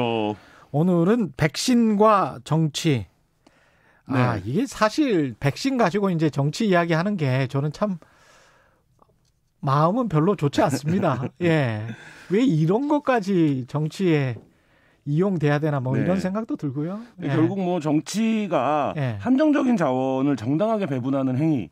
라는 이제 철학적 의미를 갖는다고 볼 때 뭐 기억하시겠지만 보수 언론들이 불과 이제 몇 개월 전만 해도 백신이 왜 이렇게 늦냐 이런 보도를 막 쏟아냈습니다. 그랬죠. 네, 근데 최근에는 국민이 실험체냐 이런 보도를 쏟아내고 있는데 백신이라고 하는 과학적 물질은 성질이 변한 게 없는데 그렇죠. 네, 이게 과연 이 백신을 둘러싼 정치적 입장이 달라진 이제 대표적인 사례라고 보여지는데요. 그리고 방역 전문가들도 백신 전문가들도 이게 아스트라제네카 관련해서도 효과가 65세 이상의 논란이 있는 것이지 안전은 전혀 상관이 없다. 똑같다 이런 네네. 이야기인데 자꾸 안전 가지고 이렇게 이야기를 하니까 굉장히 좀 불편해요. 네, 어제는 이런 보도도 있었습니다. 아스트라제네카는 이상 반응이 96건이고 화이자는 1건이다. 이런 제목이 뽑힌 기사가 있었는데 이 제목만 보면 뭐 아스트라제네카가 훨씬 더 위험한가 보다 이런 생각이 들죠. 그렇죠. 근데 통계적으로 보면 아스트라제네카는 2만 22명이 맞았고 화이자 백신은 300명이 맞았습니다. 그러니까 모수가 다르기 때문에 그러네요. 네, 근데 이게 대표적으로 언론이 통계를 거짓말로 활용하는 이거는 사기인데. 네, 이런 경우라고 볼 수 있는데요. 그러니까 이게 이제 뭐 백신이 그 코로나 피해가 지금 막대한 상황에서 본격 대항을 시작한 인류가 뭐 이런 상황이라고 볼 수도 있을 텐데 결국 이 모든 것이 정치의 영역이고 백신에 대한 비판이 왜 너를 뛰는지 오늘은 그 얘기를 좀 해보려고 합니다. 재밌을 것 같습니다. 누가 먼저 맞을까 이거 가지고도 계속 논란이 있었잖아요. 처음에 이제 백신 들어온다고 했을 때 최근에 들어서 논쟁은 또 그런 건데 이게 전 세계가 논란입니다. 근데 특징이 있어요. 논란이 있는 나라들. 방역에 실패한 나라들입니다. 아 그래요? 네. 방역에 실패한 나라들은 백신을 통해서 게임을 바꿔야 되기 때문에 게임 체인저구나. 네, 그러니까 백신을 누가 맞느냐에 따라서 국민들한테 굉장히 심리적 안정 이런 걸 줄 수 있기 때문에 백신을 누가 맞느냐가 굉장히 논란이었습니다. 그래서 여러 나라에서 뭐 정상이 먼저 맞은 나라들도 있고 뭐 아닌 나라들도 있고 이런데 우리나라에서도 유사한 사건이 있었습니다. 뭐냐면 이 마스크 대란이었죠.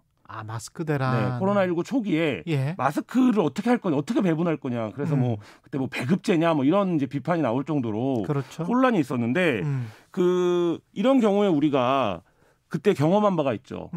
항상 어떻게 정해야 되냐면 감염 전문가 의견을 들으면 됩니다. 그렇죠. 네, 백신 접종과 관련해서도. 근데 정치나 언론도 이런 상황이 되면 감염 전문가의 의견이 아니라 각각의 입장에 맞춰서 아까 제가 백신이 왜 늦냐라고 비판하다가 국민이 왜 실험체냐 이렇게 비판하는 언론들이 있다라고 말씀드리는 게 바로 이런 경우에 혼란을 더 자극하고 야기하는 이런 것으로 효과를 보려는 집단이 있는 거죠. 모르면 이야기를 안 하면 돼요. 사실은 이 마스크 관련해서도 처음에 이제 미국에서는 지난 3월만 해도 CNN이 또 미국의 CDC마저도 그렇습니다. 마스크를 쓰는 게 오히려 감염이 더 걸릴 수 있다. 확률이 높다. 이런 식으로 이야기를 하다가 한 몇 개월 후에 이게 슬며시 바뀌거든요. 이런 상황, 그러니까 미국처럼 뭐랄까요. 과학으로 따지면 선진국이라고 할 수 있겠죠. 그런 나라에서도 마스크에 관해서 명확하게 몰랐었던 거예요. 관련해서 이제 논문들이 우왕좌왕했었던 게 사실인 것이고 그런 거를 보면 모르는 것에 관해서는 특히 정치인들은 좀 신중하게 이야기했으면 좋겠어요. 트럼프 시대라는 걸 감안해야겠지만 새로 바뀐 미국 대통령의 1호 이제 국민을 향한 당부가 마스크를 써달라였으니까 미국 사회가 얼마나 극심하게 비과학적이고 비이성적인 상황이었는지 이런 것들이 좀 보여지죠. 우리 국내 정치에 백신 접종이 미칠 영향은 어떻습니까? 4월 재보궐선거와 관련해서. 네, 백신 문제는 임기 말로 치닫고 있는 이제 문재인 정부를 둘러싸고 있는 국정 리스크이자 동시에 어떻게 보면 반대로 얘기하면 기회일 수도 있습니다. 기회가 된다. 왜 그러냐면 지난 총선 당시에 이 경제 이슈가 부각이 안 되고 방역 이슈가 부각이 되면서 여당이 압승을 거뒀던 이제 기억이 있는데요. 그러네요. 네. 지금 상황도 마찬가지입니다. 재보궐선거를 앞두고 이 백신 접종 상황이 어떻게 흘러가느냐, 그리고 확진자나 감염자가 감소 추세로 돌아서느냐, 이런 부분들이 선거에 결정적인 영향을 미칠 텐데, 근데 지난 총선과는 달리 조금 복잡하긴 합니다. 왜냐하면 지난 총선에서는 방역을 잘했냐 못했냐 이 단일한 전선이었다고 하면 지금은 백신과 함께 자영업 이슈가 있습니다. 이 자영업 이슈가 이른바 이제 선거에서 전통적으로 등장하는 경제 이슈를 완전히 좀 대체하는 그런 양상으로 가고 있기 때문에 이 부분에 관련해서 어떤 흐름이 이어지느냐가 이제 굉장히 중요한데 반대의 경우도 생각해 볼 수 있죠. 백신 접종은 시작됐는데 뭔가 좀 순조롭지 않고 지지부진하고 코로나 확산세도 안 꺾이고 이렇게 되면 전체적인 코로나19 피로감과 함께 정부에 대한 어떤 심판론 이런 게 작동할 수도 있는 이런 그 기로에 지금 서 있는 상황입니다. 그러네요. 그러니까 백신을 접종해서 확진자 수가 급격하게 떨어지고 그게 보통 이제 미국이나 영국 같이 확진자가 많았던 굉장히 많았던 나라들 같은 경우는 한 달 조금 넘어서 그렇게 되더라고요. 그렇죠. 그 백신이 그렇게 될지 모르겠습니다. 어떻게 될지는. 백신이 효과를 나타내는 데 좀 시간이 걸리긴 하는데요. 아까 뭐 일부에서 그 김민하 평론가 그런 얘기를 하던데 이게 이제 사람들의 기분을 좌우하거든요. 맞아요. 네, 그래서 백신 맞고 있고 코로나 확진자도 많이 줄었다. 이런 이제 사람들이 체감적 효능을 하기 시작하면 이게 뭔가 관리가 되고 우리가 정리할 수 있겠다 상황을 그렇죠. 이렇게 되면 그게 결국엔 정부가 해낸 능력으로 평가받을 수 있는 그런 상황이기도 합니다. 어제만 해도 백화점 뭐 산해서 사람들이 굉장히 많이 다녔어요. 맞습니다. 네. 근데 이런 상황에서 이제 확진자 수가 조금 줄어들거나 좀 그러면 아무래도 좀 안심할 수가 있겠죠. 야당 입장에서는 어떻습니까? 아스트라제네카 백신에 대해서 왜 이렇게 공격이 거센가? 이게 결국엔 제가 오늘 백신과 정치의 관계를 말씀드린다고 했는데 결국 아스트라제네카 백신에 대한 공격이 정치적인 겁니다라는 이제 생각인데요. 무슨 얘기냐면 뭐 아스트라제네카 백신이 임상에서 실험자 수가 적어서 뭐 65세 이상이 불안전하다, 뭐 유럽의 나라에서도 여러 문제 제기가 있다, 뭐 이런 얘기들이 있는데 이 안전성 공방이 필요 이상으로 길어지고 있고 어떤 과학적인 검증을 넘어서는 형태로까지 이어지고 있는데.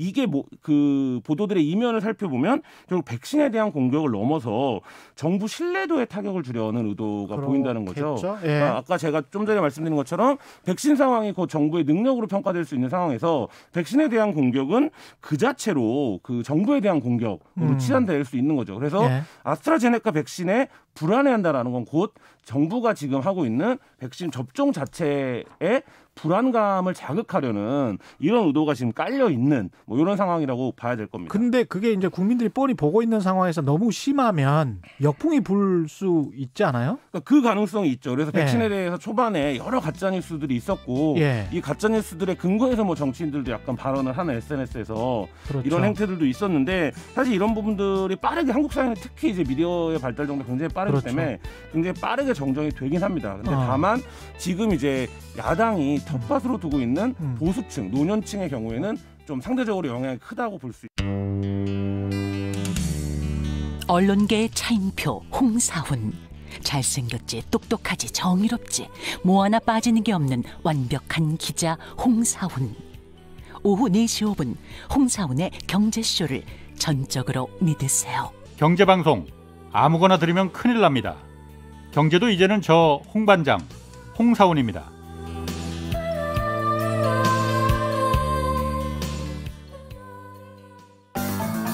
주진우 라이브가 원래 인터뷰 잘해요. 내용도 알차요. 내용이 너무 알차고 꼭 물어보지 않았으면 싶은 거를 꼭 물어봐가지고 꼭 물어봐야죠. 굉장히 불편해하시더라고. 곤란한 문제는 꼭 제가 물어봅니다. 모두를 위한, 모두를 향한 모두의 궁금증. 매일 오후 5시 5분 훅 들어가는 시사 주진우 라이브. 지금 시각은 8시 30분입니다. KBS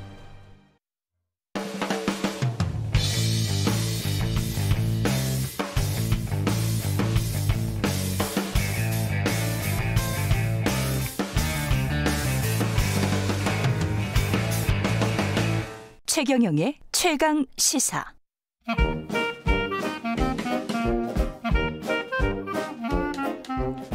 네, 최경영의 최강 시사 경제합시다. 월요일은 명쾌한 경제 이야기 해보고 있습니다.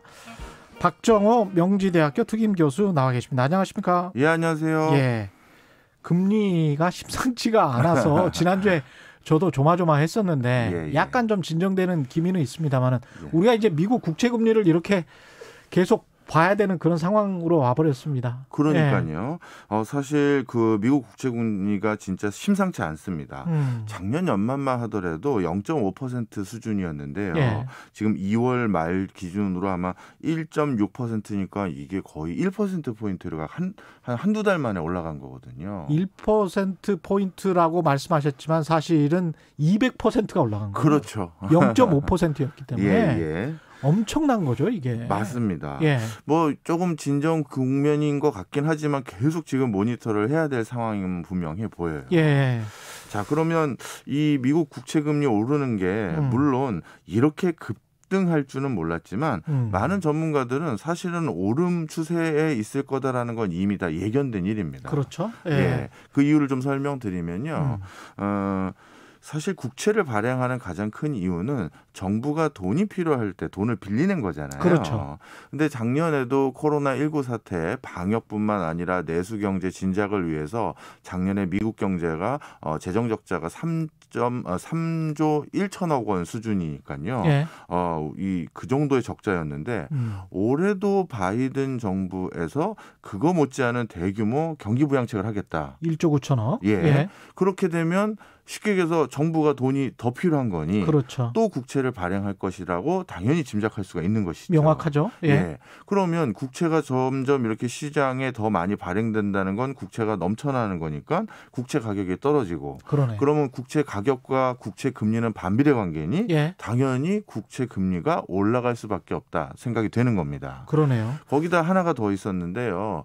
이번에 실제 국채 금리가 올라가는 시기를 자세히 보면 이게 미국 선거하고 되게 관계가 크더라고요. 예.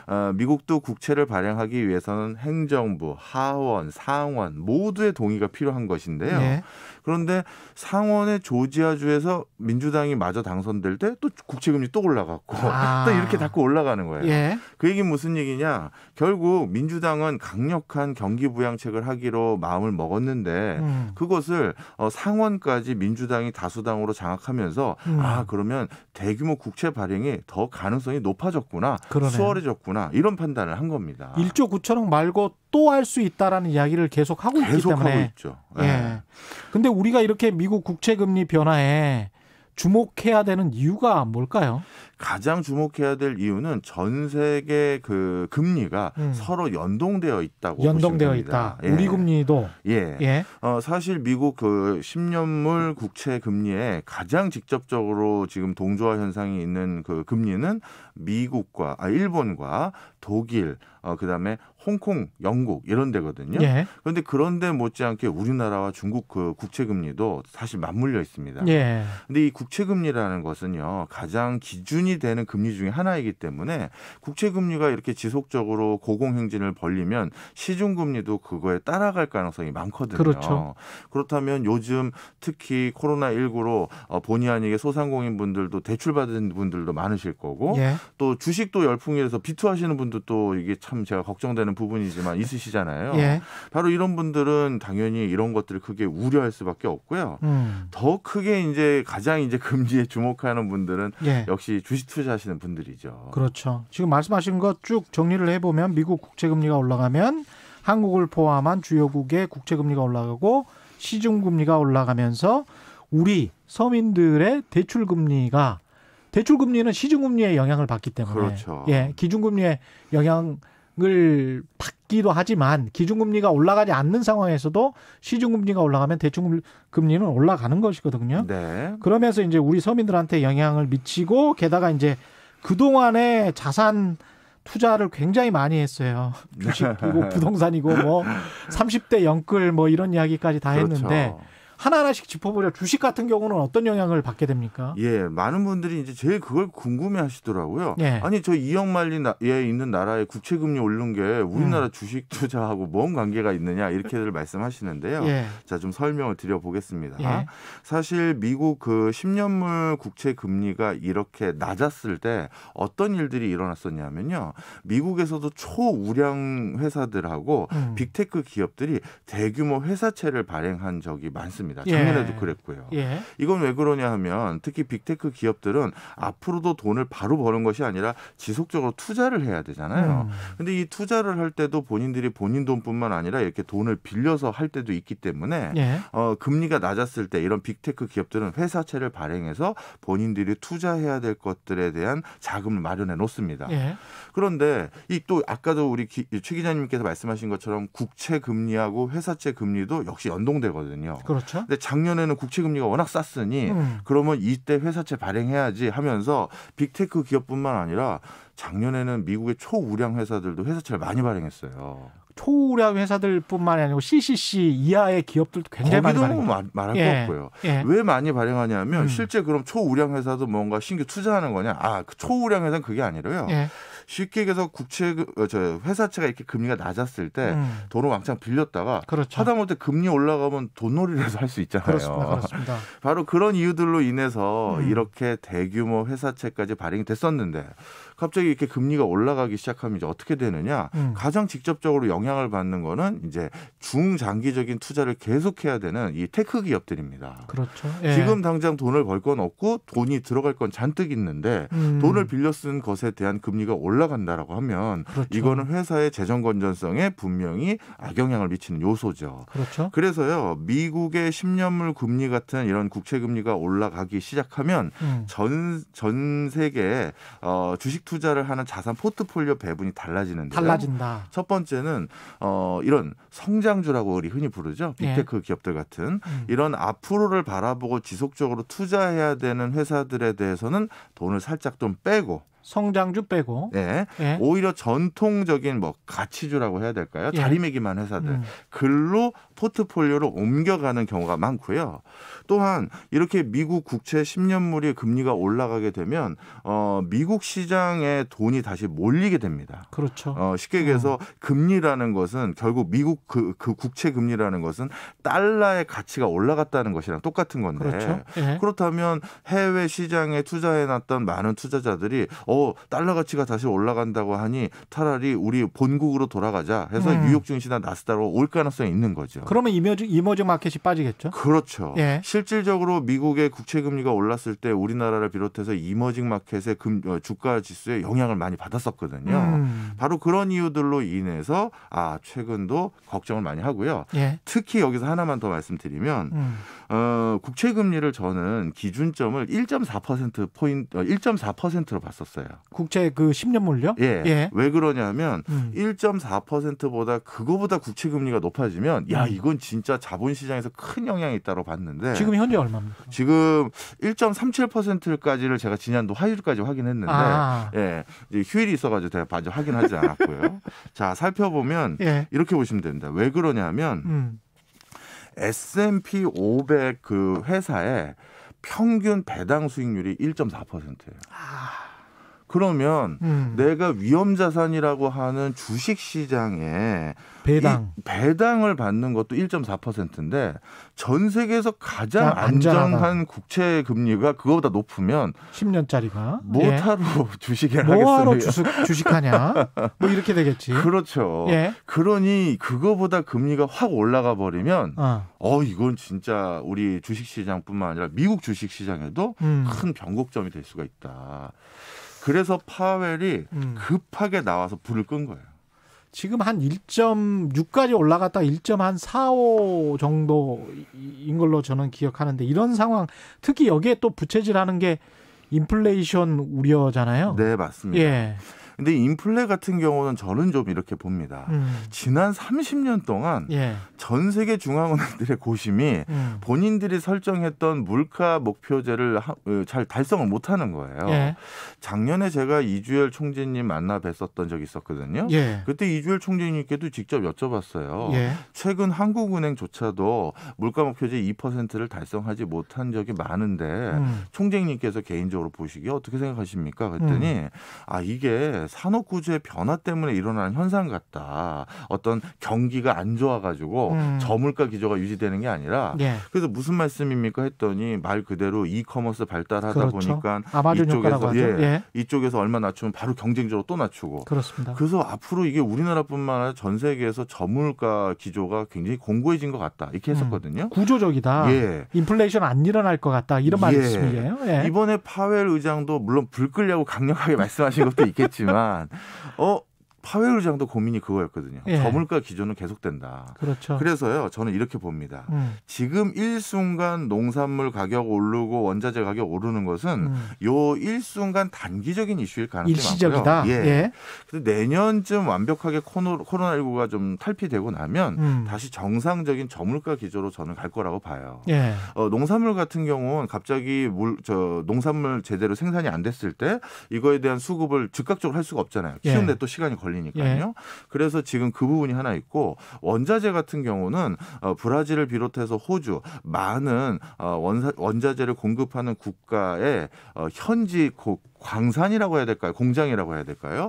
거기에 코로나19 확진자가 많아지면서 생산에 차질이 있었던 겁니다. 바로 그런 부분까지 같이 겹쳐진 부분이 있기 때문에 예. 이게 무조건 경기가 막 호황이 돼서 이제 물가 상승이 본격적으로 일어난다. 그렇게만 볼 수 있는 요인은 아닙니다.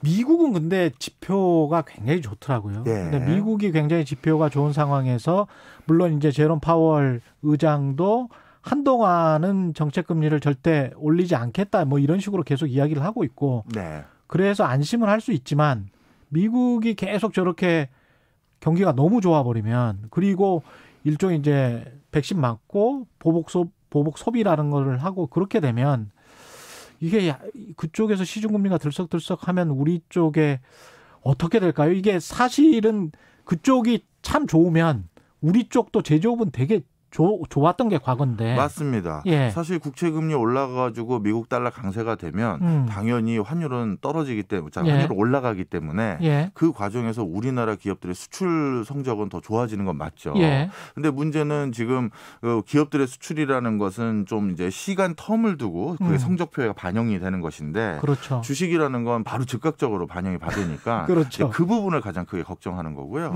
그리고 기업들의 성적표가 지금 좋은 것들이요. 대부분 대기업에 국한되어 있는 형태가 많습니다. 그렇죠, 그렇죠. 그런데 이렇게 네. 금리가 오르면 지금 약간의 뭐랄까 부채 의존해서 진행되고 있는 중소기업과 소상공인들 바로 이 취약계층들이 더더욱 어려워질 것 같아서 네. 지금 이 양극화가 더더욱 심해지는 거 아니냐. 경제 양극화가 그걸 걱정하고 있고요. 그나마 저는 조금 미국 국채 그 금리 상승폭이 다소 좀 안정적으로 바뀔 수 있는 기미를 하나 본 것은요. 네. 그동안 전 세계적으로 국채에 투자하겠다는 사람들의 수요가 전부 미국 국채에만 몰렸던 이유가 있습니다.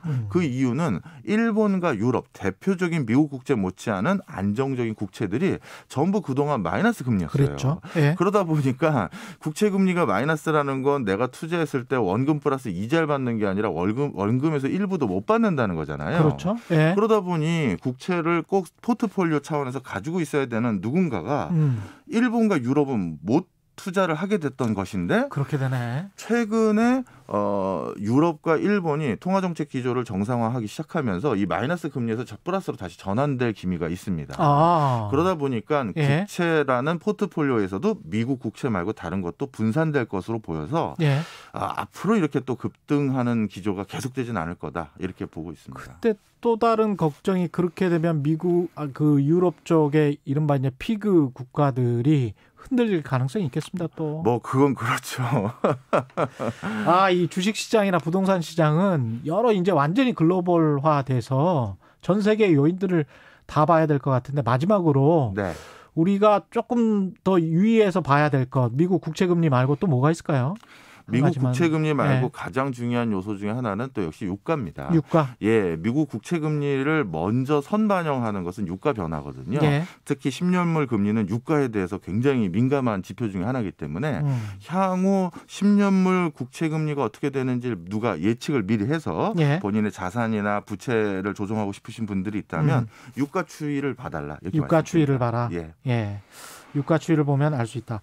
전반적으로 쭉 말씀하시는 거 들어보니까 주식시장의 조정이라고 해야 될까요? 아니면은 1월 12일인가 그 네. 가장 최고점을 찍었을 때 그걸 다시 회복할 수 있을까 올해 안에 네. 그런 생각을 좀 했었는데 회복하지 못할 수도 있을 것 같습니다. 지금 쭉 말씀 들어보니까. 저는 그래도 예. 아직까지 대기하고 있는 자금이 너무 많아요. 일순간 지난주 3천 깨졌더니만 예. 바로 시중에 유유 자금이 지금이 또 저가 매수 타이밍이다 해서 또 들어오잖아요. 그래서 저는 당분간 주식도 하방으로 크게 떨어질 가능성이라기보다는 그리고 대세 상승장일 때도 20% 정도 조정됐던 적은 많습니다. 예. 알겠습니다. 지금까지 최경영의 최강시사 경제합시다. 박정호 명지대학교 특임 교수와 이야기 나눴습니다. 고맙습니다. 감사합니다. 예. 이 시각 교통정보입니다. 오늘 고속도로 어제보단 정체가 덜하겠지만 날씨가 좋지 않아서 걱정입니다.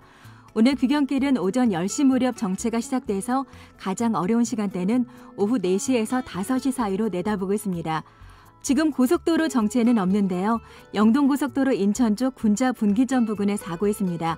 3차로에서 사고 처리하고 있으니까 잘 살펴서 지나셔야겠고요. 강원 영동 지역에는 폭설 예보가 있죠. 월동장구 반드시 필요하겠습니다. 그리고 오늘은 전국적으로 눈비 소식이 나와 있기 때문에 종일 감석 운행해 주시기 바랍니다. 서울시내 올림픽대로와 강변북로 지나기 원활하고요. 서부간선도로와 동부간선도로 이용하셔도 무난하겠습니다. KBS 교통정보센터였습니다.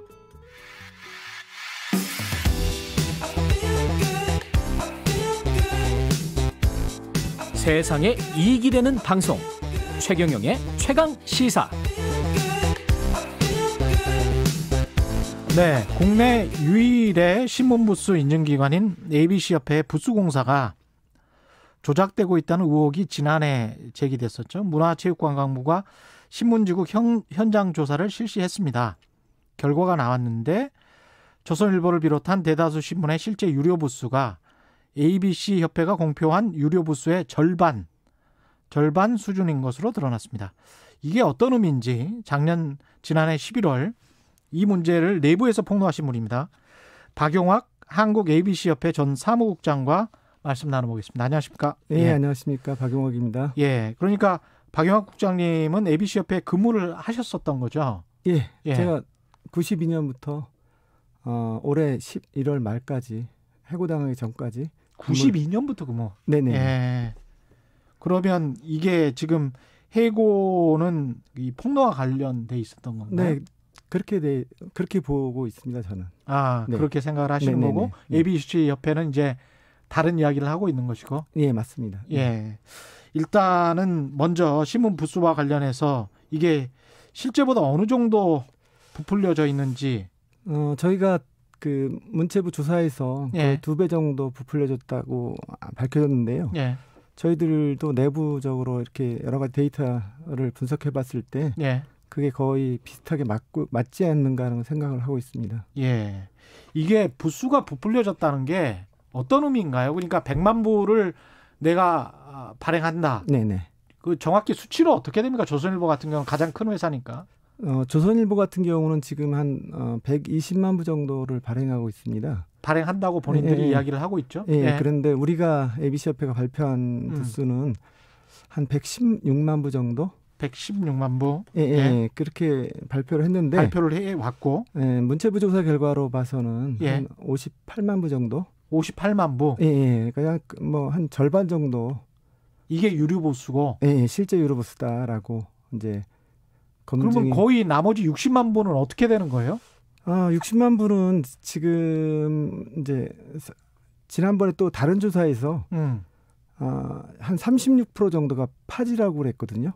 바로? 예, 그러니까 파지라는 의미는 신문지국에서 쓰이는 용도의 그런 신문이 있고요. 예. 그렇지 않고 바로 그냥 그 포장이 뜯기지 않은 상태에서 폐지상으로 가는 게 약 36%라고 지금 그 조사가 됐습니다. 비닐 포장이 뜯기지 않은 채, 않은 채, 다 합치면은 주일관지 거를 다 합치면 100만 부 수준이 아니겠느냐라는 얘기가 있거든요. 이게 이제 조선일보뿐만 그런 게 아니고 뭐 한겨레나 경향 이런 쪽도 다 마찬가지입니까? 예, 맞습니다. 예, 맞고요. 예. 제가 한 4년 전인가에 그 조사를 하는데 특정 신문이 부수가 너무 많이 올라가니까 현 회장이 저한테 공사원 교육이 잘못됐다고 하면서 그거를 나머지 3개 정도 지국이 남았으니까 네가 수습해라라고 저한테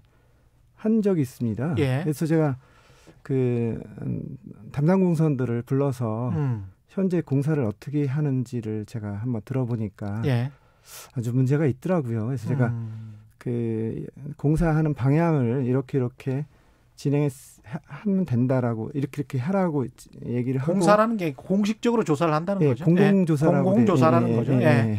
했는데 신문사에서 저희한테 그 ABC협회 보정 자료라고 해서 그 뭐를 제출했어요. 근데 서울에 있는 지국임에도 불구하고 분국 지방에는 분국이 있거든요. 이를테면 군 단위에서 면 단위로 그 분국을 둬서 군 읍에서 관리 못하는 신문을 면에서 관리할 수 있도록 그렇게 자그마한 하부 조직을 두는 지국들이 있거든요. 예. 근데 서울은 그런 게 없거든요. 근데 서울임에도 불구하고 분국이 있다 주장하면서 한 달에 얼마 일정 금액이 수금되는 어떤 그런 통장을 제출을 했어요. 그래서 저희가 이거 워낙 분국은 만약에 정상적이라면 일정한 금액이 들어오거든요. 예를 들면 20만 원, 20만 원, 30만 원, 30만 원 그렇겠죠. 들어오는데 이거는 그게 아니고 매달 한 몇천 원씩 몇만 원씩 이렇게 왔다 갔다 하는 겁니다. 예. 그래서 제가 이거 이상하다. 이건 정상적이지 않다 해서 그거를 폐지값으로 나눠봐라 그랬더니 정확히 그 신문사 거기 지국에 들어오는 부스의 한 절반 정도의 양의 금액이 되더라고요. 절반 가까이 되는. 그렇다면 그 지국은 이제 그냥 그 파지 말고 또 지구에서 사용하고 남은 용지도 있거든요. 예. 결과적으로는 한 50% 정도가 파지 및 폐지로 해서 판매되고 있구나 그렇게 추측을 했었거든요. 그때 당시에도. 근데 이게 지금 저 청취자분들이 어떤 의미인지 잘 모르실 것 같아요. 그러니까 그렇죠. 발행 부수가 원래 한 120만 부다, 116만 부다라고 신고를 했는데 실제 유료 부수는 60만 부다라고 하면 이게 돈으로 따지면 이 정부 광고도 받아갈 거고 공공기관, 기업 광고 다 받아갈 거 아니에요. 맞습니다. 그러니까 광고비를 더 많이 받아간다는 의미잖아요. 그렇죠. 실제보다. 결과적으로는 이제 실제로 발표한 부수의 절반이라고 하면은 그 발표한 부수를 믿고 광고를 집행하는 사람들 입장에서는 일종의 참 속았다는 느낌이 들겠죠. 그러니까 일면에 우리가 뭐 한 2천만 원을 준다. 네네네. 일면에 뭐 2천만 원을 준다고 하면 그게 원래 한 1,000만 원만 광고를 줘야 되는 건데 그렇죠? 광고 단가가. 지금 이 식으로 그 계산을 한다면 그렇지 않습니까? 100만 부가 50만 부면 2천만 원, 1,000만 원만 줘야 되는 거고 그럼 광고주가 기업뿐만이 아니고 정부 공공기관까지 다 들어가 있기 때문에 국민 세금이 그냥 일반 신문사들에게 부당하게 넘어가 버린 거 아니에요? 가능성이 있습니다. 그래서 제가 한 2년 전에 문화체육관광부 과장을 만났을 때 과장이 제일 우려했던 부분도 그 부분입니다. 그렇죠. ABC 부수가 문제가 돼서 이제 문화체육관광부 같은 경우는 정부 광고 대행기관이거든요. 대행기관으로서 만약에 광고주들이 집단 소송을 할 경우에 난감하다. 문화체육관광부 책임을 져야 되는데 이게 굉장히 오래된 일 아닙니까 사실? 오래된 일입니다. 뭐 그러면 집단으로 오랫동안 사기를 쳤다는 이야기밖에 더 됩니까 이게 사실은? 그렇게 어떻게 보면 우리 ABC 협회가 공정하게 부수를 조사하고 부여받은 임무를 갖고 있는데 그 임무를 어긴 거죠. ABC 협회 입장에서는. 그리고 방해를 한 거고요. 업무를. ABC 협회는 어길 수밖에 없는 이유가 있습니까? 뭐 신문사들에게 압력을 받는다든가. 저는 신문사들의 압력이 뭐 이런 것들을 이렇게까지 할 정도의 압력은 없다고 봅니다. 그러면 과거에 계속 그 부수로 이야기를 보고를 해왔기 때문에 줄일 수가 없는 상황인가요? 아니요. 그런 것도 좀 그렇군요. 제가 우리가 이제 ABC 제도가 제대로 활성화된 게 2010년부터입니다. 2010년부터인데요. 그 전까지는 사실은 한두 개사, 잘해봤자 20개사 정도가 ABC 협회에 가입해서 공사를 했었는데요. 2010년부터 정부 광고에 관한 규정이 집행에 관한 규정이 바뀌면서 정부 광고와 ABC 제도를 연계해서 ABC 협회 가입해서 공사 실사받은 신문사, 잡지사만 정부 광고를 실을 수 있게 제도가 바뀌었습니다. 그때 이후에 20개 정도뿐이 안 되던 공사 참여사가 1,000개 가까이 확 늘어났거든요. 1,000개로. 네네네. 그래서 그때부터 저랑 아까 우리 직전 회장님 김영일 회장님이 같이 주도해서 이제 신뢰성과 공신력을 더 제고하기 위해서 끊임없이 노력을 해왔고요.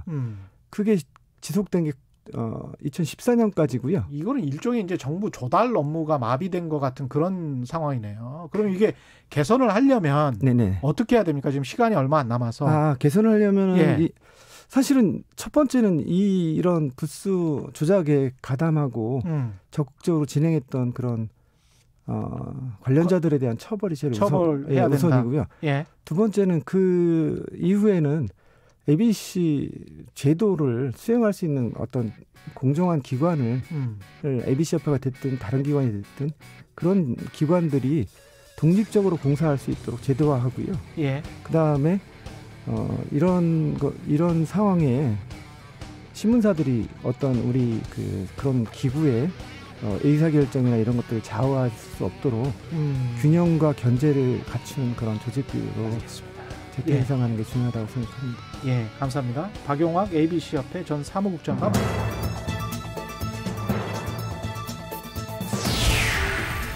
코로나19의 확산세가 심각합니다. 방심하면 어디서든 누구든 코로나19에 감염될 수 있는 상황으로 국민 모두의 협조가 그 어느 때보다 절실합니다. 발열 및 호흡기 이상 증상이 있으면 외출, 출근,